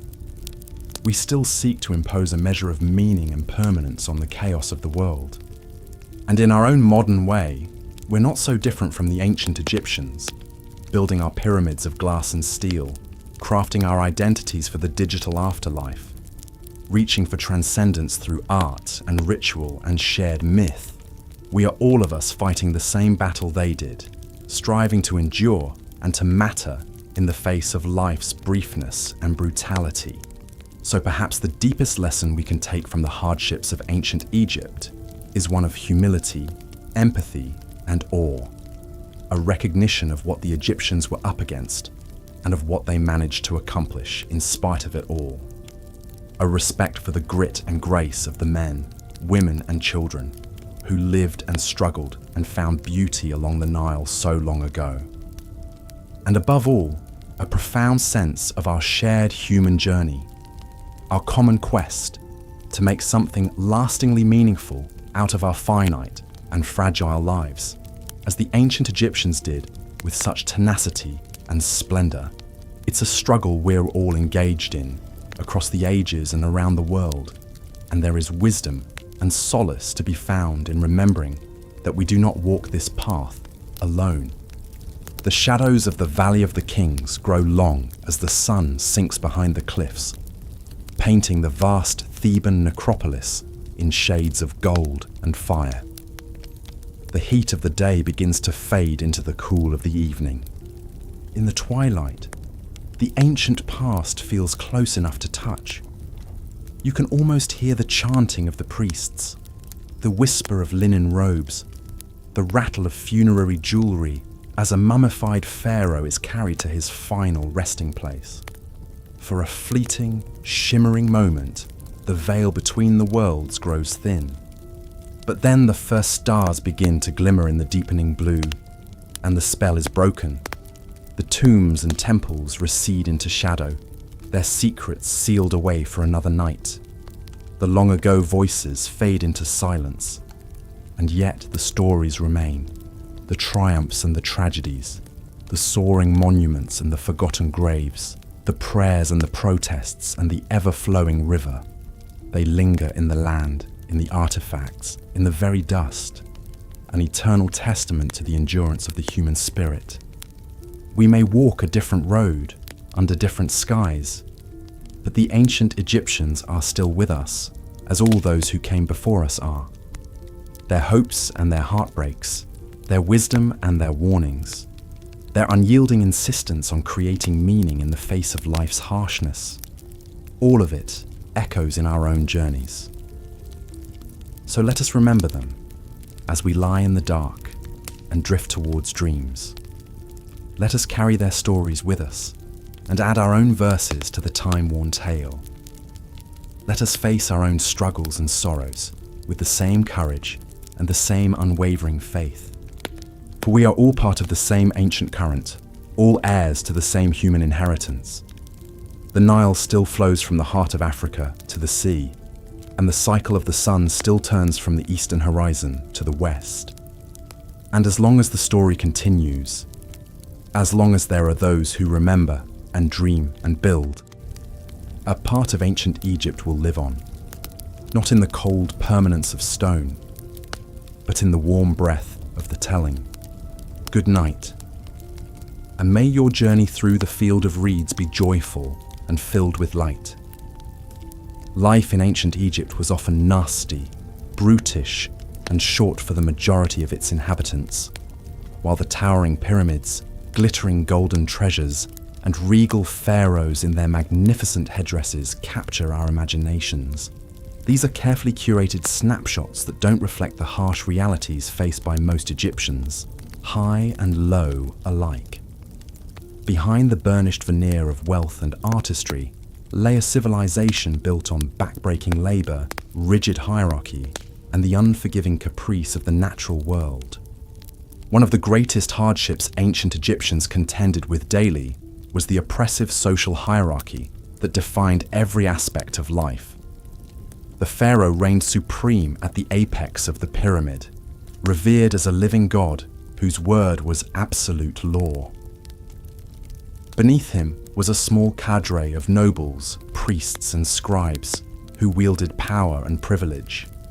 But the vast majority of Egyptians toiled at the bottom as farmers, laborers, and slaves, with little hope of upward mobility. The lives of the peasantry were an endless cycle of ploughing, planting, harvesting, and paying heavy taxes in grain to the state and temples. Most barely scraped by, living hand to mouth in crumbling mud brick hovels. During the annual flooding of the Nile, they were conscripted to work on the pharaoh's great building projects in the searing heat of the sun. The lucky ones hauled limestone blocks up ramps to construct the pyramids. Others dug canals, repaired dikes, or dragged barges laden with obelisks and colossal statues hundreds of miles. It was exhausting, dangerous work using only the most primitive tools and brute strength. We can only imagine the suffering of the estimated 100,000 laborers who built the Great Pyramid of Giza over 20 years during the reign of Pharaoh Khufu, around 2550 BC. Barefoot and bare-backed, they worked in punishing conditions, chiseling and hauling 2.5-ton blocks up a sweltering stone ramp to a height of over 450 feet. Injuries, sunstroke, and death were commonplace. Barracks and cemeteries around the pyramid show that workers often died before the age of 30 from the extreme physical strain, bone fractures, and lung disease from inhaling stone dust. And yet Khufu himself lived in supreme luxury, sailing his royal yacht, Horizon of the Two Lands, up and down the Nile, hunting lions in the desert, and being fanned by servants under the cedar roof of his palace. The contrast between those who commanded the labor and those who gave their lives to it couldn't be starker. At least the pyramid builders were technically free subjects and not slaves, though one wonders if there was much difference given their lack of control over their lives and destinies. But true slavery was widely practiced in ancient Egypt. Captives seized in military campaigns were pressed into a lifetime of forced labor in the galleys, quarries, mines, and fields. And any Egyptian could be enslaved for falling into debt, which happened frequently in times of famine, or when the Nile failed to adequately flood and yield a good harvest. Records from the reign of Pharaoh Sneferu around 2600 BC tell of severe hardship when the annual inundation was too low for several years in a row. With crops withering in the fields, many farmers became destitute. To feed their families, they sold themselves into bondage to their creditors and to labor on the pharaoh's building projects. Sneferu commissioned the first true pyramid, the Red Pyramid, at Dashur. thousands slaved to build his monument in the blazing desert heat, many dropping dead from exhaustion and deprivation. To add insult to injury, Sneferu decreed that slaves could now be put to death for the crimes of their masters and have their skins stretched over his drums. Such was the complete dehumanization and expendability of a person who had the misfortune to become enslaved. But even the pharaoh himself was not immune from the harsh brutalities of ancient Egyptian life, especially given the endless wars and military campaigns waged to expand and defend the empire's borders. While pharaohs were worshipped as invincible god-kings, many met their ends violently on the battlefield or saw their reigns marred by turmoil and bloodshed. A life of conquest and military glory was deemed the highest virtue for a pharaoh, but it came at a steep price. Perhaps no pharaoh embodied the relentless military zeal more than Thutmose III, who led 17 campaigns into Canaan and Syria over 20 years in the 15th century BC. At the Battle of Megiddo, Thutmose crushed a coalition of rebelling Canaanite chieftains after a daring march through a narrow mountain pass. He slaughtered hundreds, displayed their bodies before the city walls, and took their hands and penises as grisly war trophies.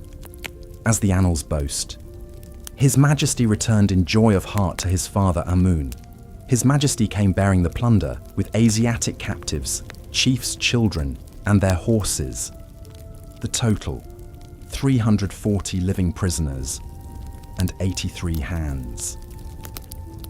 Years of desert warfare undoubtedly took a physical and mental toll on Thutmose. The heat, exertion, strain and stress weathered his features, carved new scars and lines into his flesh.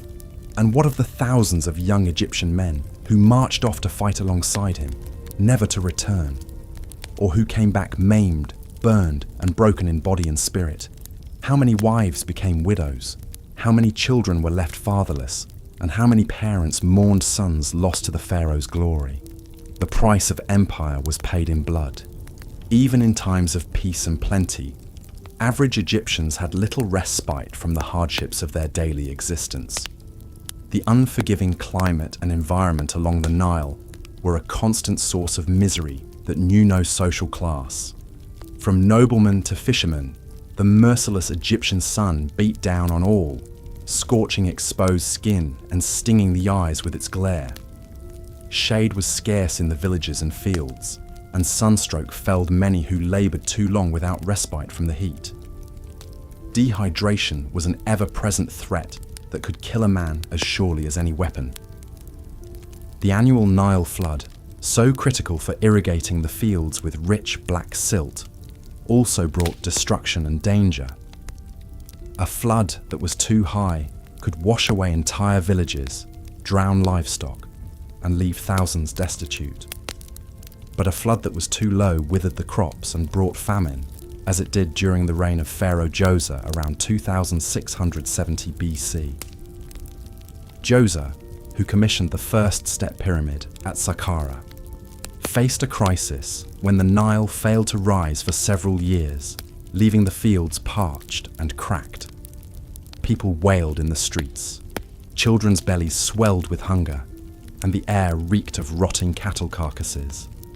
Djoser had to open the state granaries and import food from abroad to stave off collapse. But even when the Nile behaved, it was full of dangers. Crocodiles basked menacingly on the banks, ready to drag the careless to a watery demise. Hippos capsized fishing boats and mauled villagers who strayed too close. And the river harboured the dreaded schistosomiasis worm that caused an agonizing, bloody urinary disease. Daily life was stalked by perils at every turn. For most ancient Egyptians, home offered little refuge from the harsh environment. The typical mud brick house had just a few small rooms clustered around an open courtyard, with a roof of palm logs and thatch that let in the scorching sun and the frigid night air. Furniture was minimal: a low stool, a wooden headrest, some woven reed mats for sleeping on the packed dirt floor. Rodents, scorpions, and snakes often crept in through the crevices. Hygiene and sanitation were poor. Garbage and human waste piled up in fetid heaps that attracted insects and disease. Most people had just a single linen garment to wear until it rotted off their backs. Diet for the lower classes was also spare and monotonous. Bread and beer formed the cornerstone of most meals, along with some vegetables like onions, lentils, and radishes. Meat was a rare luxury. Malnutrition left people vulnerable to a host of afflictions like anemia, scurvy, and bone deformities. Parasites like roundworm and tapeworm were almost universal. Arthritis, tuberculosis, and abscesses ravaged weakened bodies. Physical evidence from commoner cemeteries reveals the harsh toll of this excruciating daily existence. Life was especially brutal for ancient Egyptian women, who had very little autonomy or agency of their own. Women were essentially considered the property of their fathers or husbands, to be disposed of in marriage as soon as they reached puberty. They could not own property, initiate a divorce, or live independently. Their primary value was in their fertility and ability to produce children, preferably sons, for their husbands. Many girls became mothers as young teens and risked death in childbirth. A woman who could not bear children was frequently cast out. In fact, child mortality was so high that many Egyptians didn't name their babies for several weeks, lest they become attached to one who might perish. Perhaps 1 in 3 infants died before their first birthday from disease, accidents, and malnutrition. Young children had to grow up fast to avoid the same fate.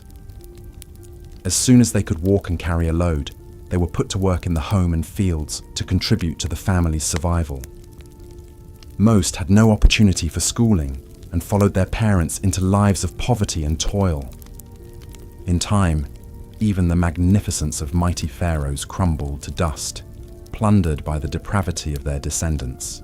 The spectacle of public executions, where suspected tomb robbers were brutally impaled or had their noses and ears cut off before being staked out in the sun to die, became more frequent as the kingdom declined. Corruption, greed, and lawlessness gnawed at the roots of the natural order, Ma'at, which had sustained Egyptian civilization for millennia. And so ancient Egypt, that endlessly fascinating and romantic land that has captured imaginations for centuries, was also a place of tremendous brutality and human suffering on a mass scale. The price of mighty monuments and golden treasures was paid by countless oppressed, uneducated, and sickly subjects whose voices are largely lost to history. Life for most was a constant struggle against hunger, disease, injustice, and untold miseries. And yet they endured, finding what small joys they could, building families and friendships, striving to uphold Ma'at and earn a blessed afterlife, all while in the shadow of their oppressors. Perhaps that is ancient Egypt's greatest legacy, the resilience of the human spirit to persist and reach such heights of artistic and cultural achievement despite the odds. Its people showed that the will to organize and create can coexist with the capacity to exploit and destroy. That fragile beauty and meaning can be forged amid the harsh crucible of chaos and suffering. Like the imperishable stars the Egyptians revered, their works and their wonder have endured across the ages to inspire us today, even as the full brutal reality that birthed them fades mercifully into the realm of distant history and half-remembered dreams. Childhood in ancient Egypt was a precarious existence. Infant and child mortality rates were heartbreakingly high, with many children not surviving to see adulthood. The skeletons of children are among the most common remains found by archaeologists, a grim testament to the frequency of early death. Malnutrition was a constant spectre, as limited food variety and occasional famines stunted growth and left children vulnerable to a host of illnesses. Infectious diseases like smallpox, tuberculosis, and pneumonia claimed countless young lives, as did intestinal parasites from impure water and contaminated food.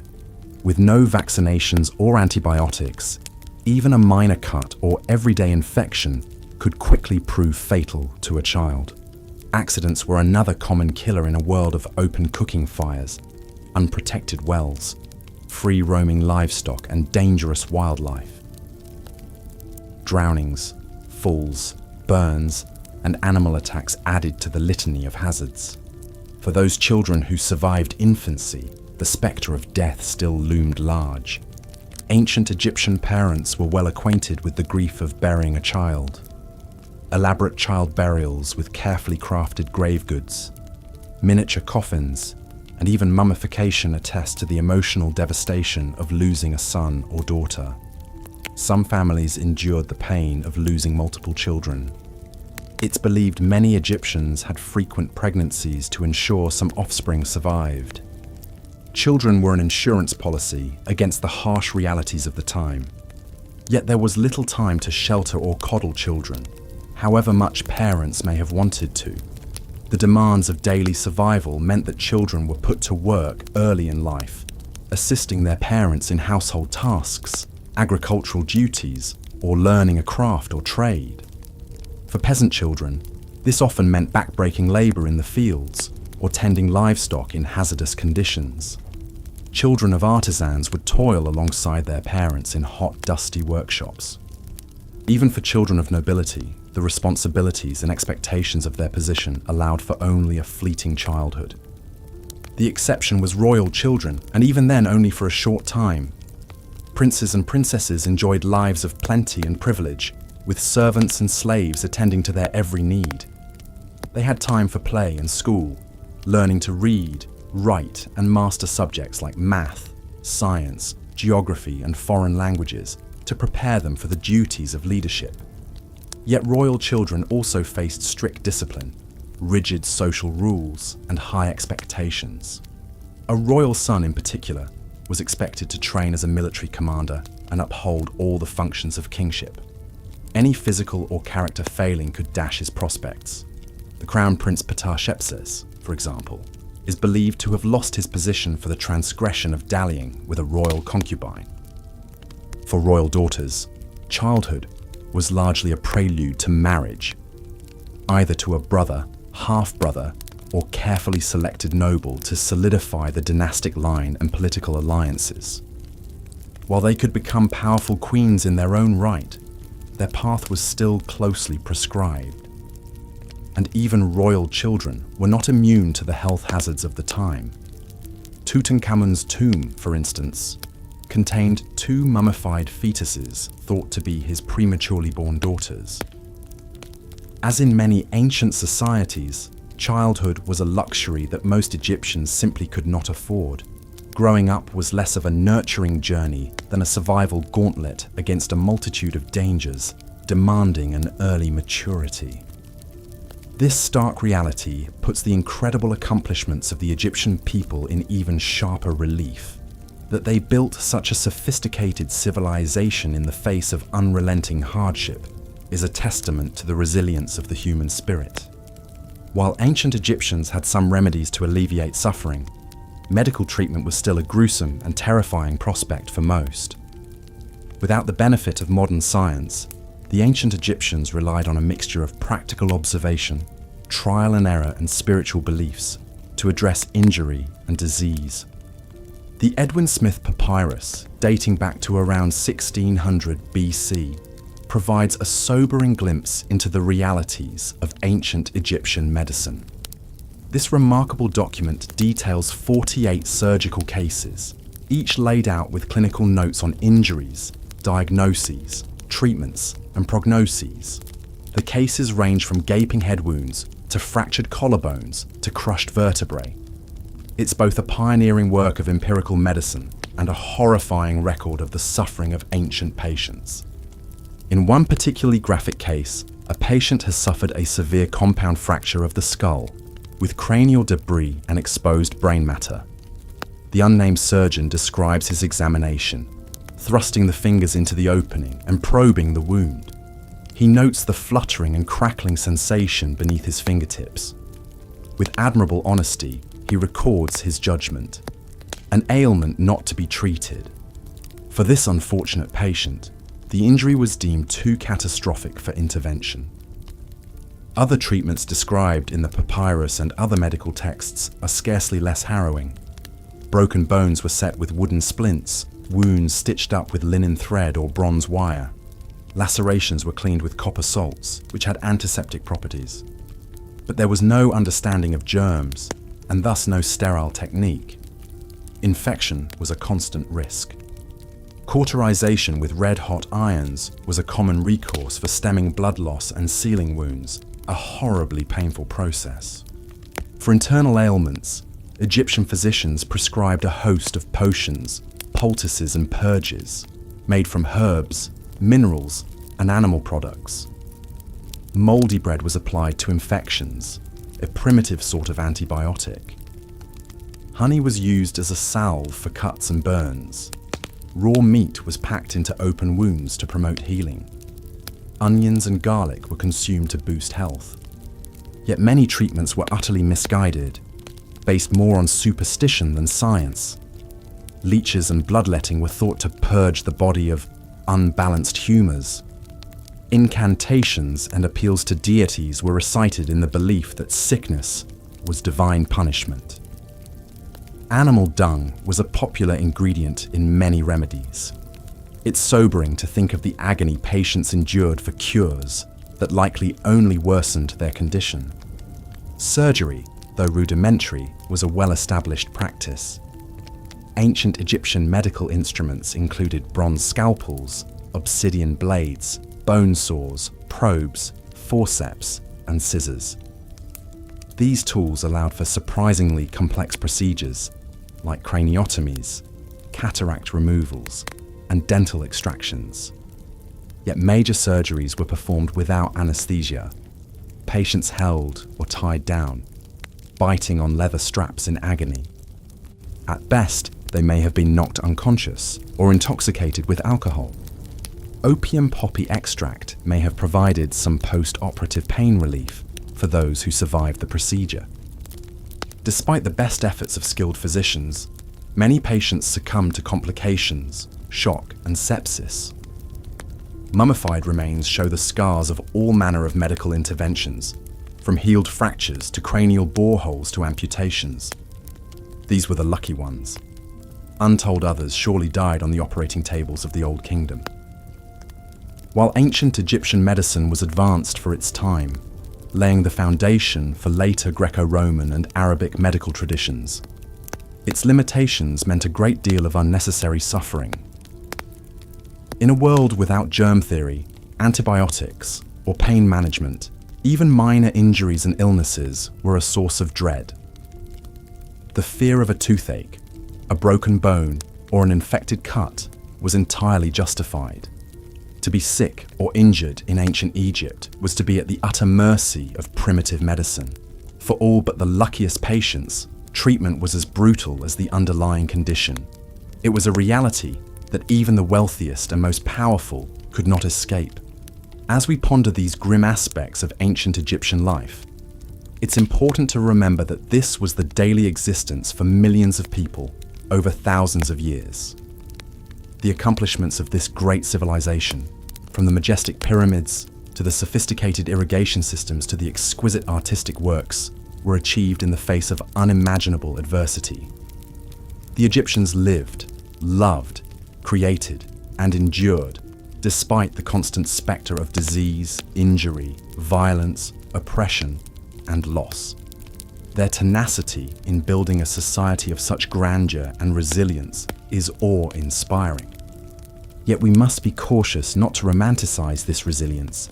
The hardships of ancient Egyptian life were not noble or ennobling.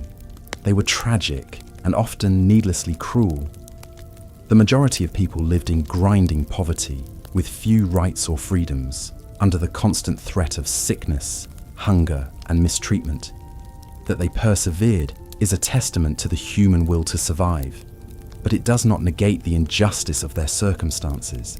In studying ancient history, it's easy to get swept up in the grand narratives of kings and conquests, the dazzling artifacts and architectural wonders. But we must also acknowledge the darker undercurrents, the stark inequalities, the casual brutality, the precariousness of life for the masses. Only then can we truly appreciate the full scope of the human experience across the arc of time. The story of ancient Egypt, then, is not just one of monumentality and mystery. It is also a story of struggle and striving in the face of often overwhelming odds. It's a reminder that behind every great achievement are countless untold tales of hardship and perseverance. The Egypt we marvel at today was built on the suffering of millions who toiled, endured, and hoped for a better life under the relentless sun. As we conclude our journey through the darker aspects of ancient Egyptian history, we are left with a profound sense of perspective. The grandeur of the civilization takes on a new poignancy when balanced against the grim realities faced by its people. Their lives were, by our modern standards, often brutish and short. Yet they endured, generation after generation, to build a society of such enduring influence and fascination. Perhaps the greatest lesson we can take from this exploration is one of empathy and humility. It's easy to judge the past through the lens of our present sensibilities and knowledge, but to truly understand a civilization, we must strive to see the world as they did, with all the fears, beliefs, limitations, and aspirations that shaped their choices and actions. In the end, the ancient Egyptians were not so different from us. People striving to make sense of their world, to find meaning and joy in the face of hardship, to leave a mark upon the shifting sands of time. Their triumphs and their tragedies echo across the millennia, reminding us of the shared humanity that binds us across the ages. So let us remember the ancient Egyptians not just for their pyramids and pharaohs, but for their resilience in the face of unrelenting adversity. Let us marvel at their ingenuity and artistry, while also acknowledging the suffering that so often underwrote it. And let us approach their history with empathy and respect for the countless nameless souls who lived, struggled, and died along the Nile's winding course. In doing so, we not only enrich our understanding of the past, but also our appreciation for the present and our hopes for the future. For as long as humans have walked this earth, we have faced hardships and found ways to overcome them. That eternal cycle of struggle and resilience is the very essence of our shared story, a story in which ancient Egypt plays a profound and enduring part. And so we come to the end of our journey through the darker annals of Egyptian history. As we drift off into slumber, let our dreams be haunted not by the spectres of suffering, but illuminated by the eternal light of the human spirit that shone so brightly in the land of the Pharaohs. For in confronting the shadows of the past, we emerge with a fuller understanding of the radiance of human resilience. Thank you for joining me on this exploration, and may your dreams be filled with the wonders of the ancient world, as the Nile carries us gently to a new dawn. The life of a slave in ancient Egypt was a brutal existence of backbreaking labor, meager rations, and the constant threat of punishment or death. Slaves were considered the property of their masters, to be used and disposed of as seen fit. Most were captives, taken in wars with neighboring lands like Nubia to the south. Others fell into debt bondage, forced to toil endlessly to repay loans. The lucky slaves worked as domestic servants in the households of the wealthy, where conditions were somewhat better, but the vast majority slaved in the fields from dawn to dusk, planting, tending, and harvesting crops along the Nile. It was grueling work in the scorching Egyptian sun. Cruel taskmasters pushed them to their limits, wielding whips to maintain control and productivity. Perhaps the worst fate for a slave was to be conscripted into forced labor on the pharaoh's massive building projects. Teams of slaves joined with peasants to construct the colossal pyramids that still dominate the Egyptian landscape today. The Great Pyramid of Giza, built for Pharaoh Khufu around 2580 BC, is a breathtaking marvel of engineering and human toil. Hundreds of thousands labored for decades to construct this tomb for the god king to enjoy in the afterlife. Khufu, also known as Cheops, was the son of Sneferu and second pharaoh of the 4th dynasty. By all accounts, he was a megalomaniac obsessed with building the largest pyramid ever. Standing over 480 feet tall and composed of 2.3 million blocks, weighing an average of 2.5 tons each, the Great Pyramid was the tallest man-made structure in the world for 3,800 years. The logistics alone were staggering, but Khufu was relentless in his vision, conscripting a labor force of over 100,000 from across Egypt. They came from all walks of life: slaves, farmers, even skilled artisans and craftsmen.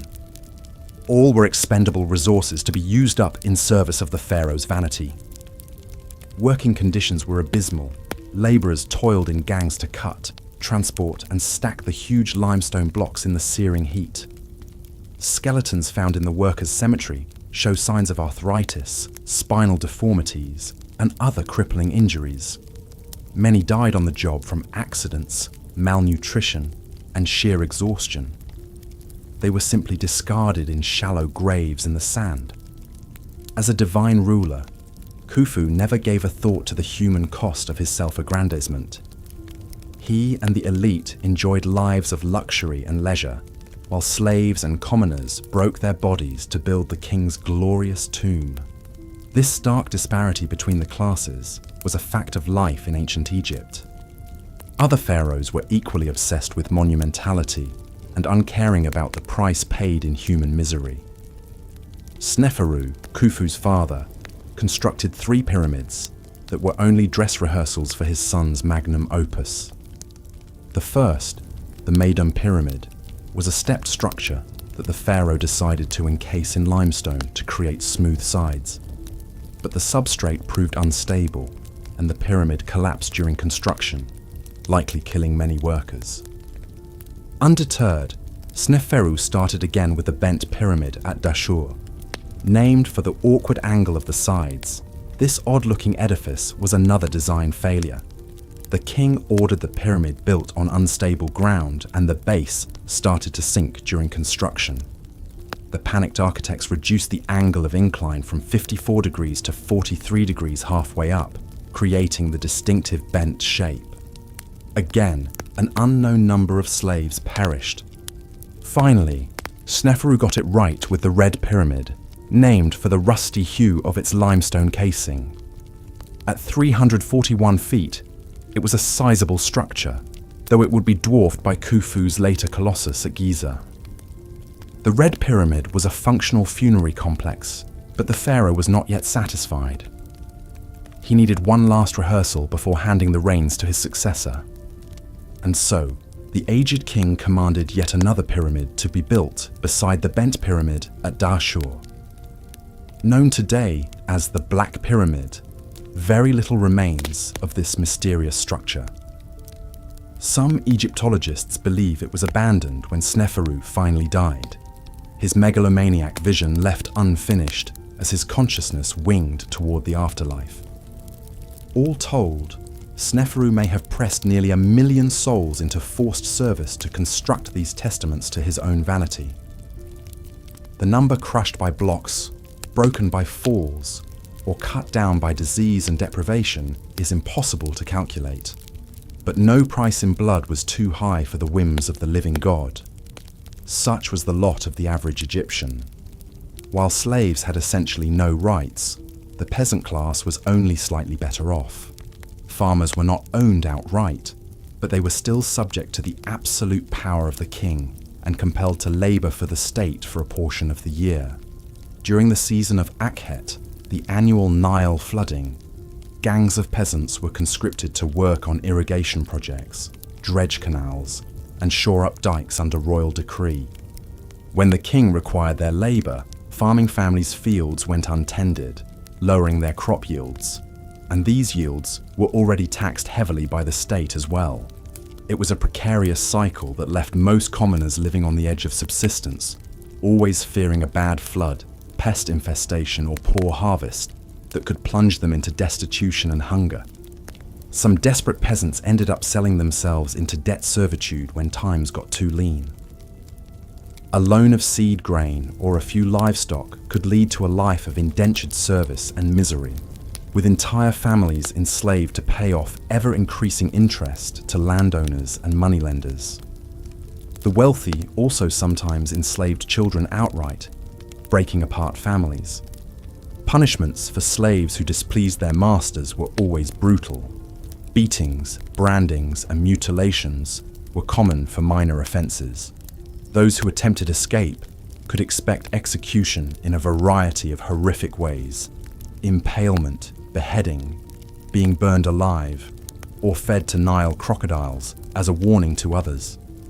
The bodies were often displayed publicly as a macabre message, but despite the cruelty, the enslavement, the subjugation, and lack of freedom, Egyptian slaves and peasants endured. They raised families, told stories, sang songs, and made the best of their difficult lot in life. The incredible monuments and wonders of this remarkable civilization were built on their scarred backs and calloused hands. For this, if nothing else, they should be remembered. The faceless, toiling masses whose suffering birthed a legacy of greatness. And so, as we come to the end of our journey through the darker annals of ancient Egyptian life, we see a society of stark contrasts. Breathtaking wealth, artistry, and accomplishment built upon strata of exploitation and human bondage. Tyrant god-kings obsessed with their own immortality, oblivious to the mortality of their subjects. A complex civilization capable of mathematical and engineering marvels, but blind to the most basic conceptions of human rights and dignity. In many ways, ancient Egypt was a glittering monument to human achievement, innovation, and sheer audacity. But its foundations were laid in blood and watered with the tears of untold thousands of oppressed souls. This is the dualistic truth we must hold in our minds, the moral reckoning we must make with the past.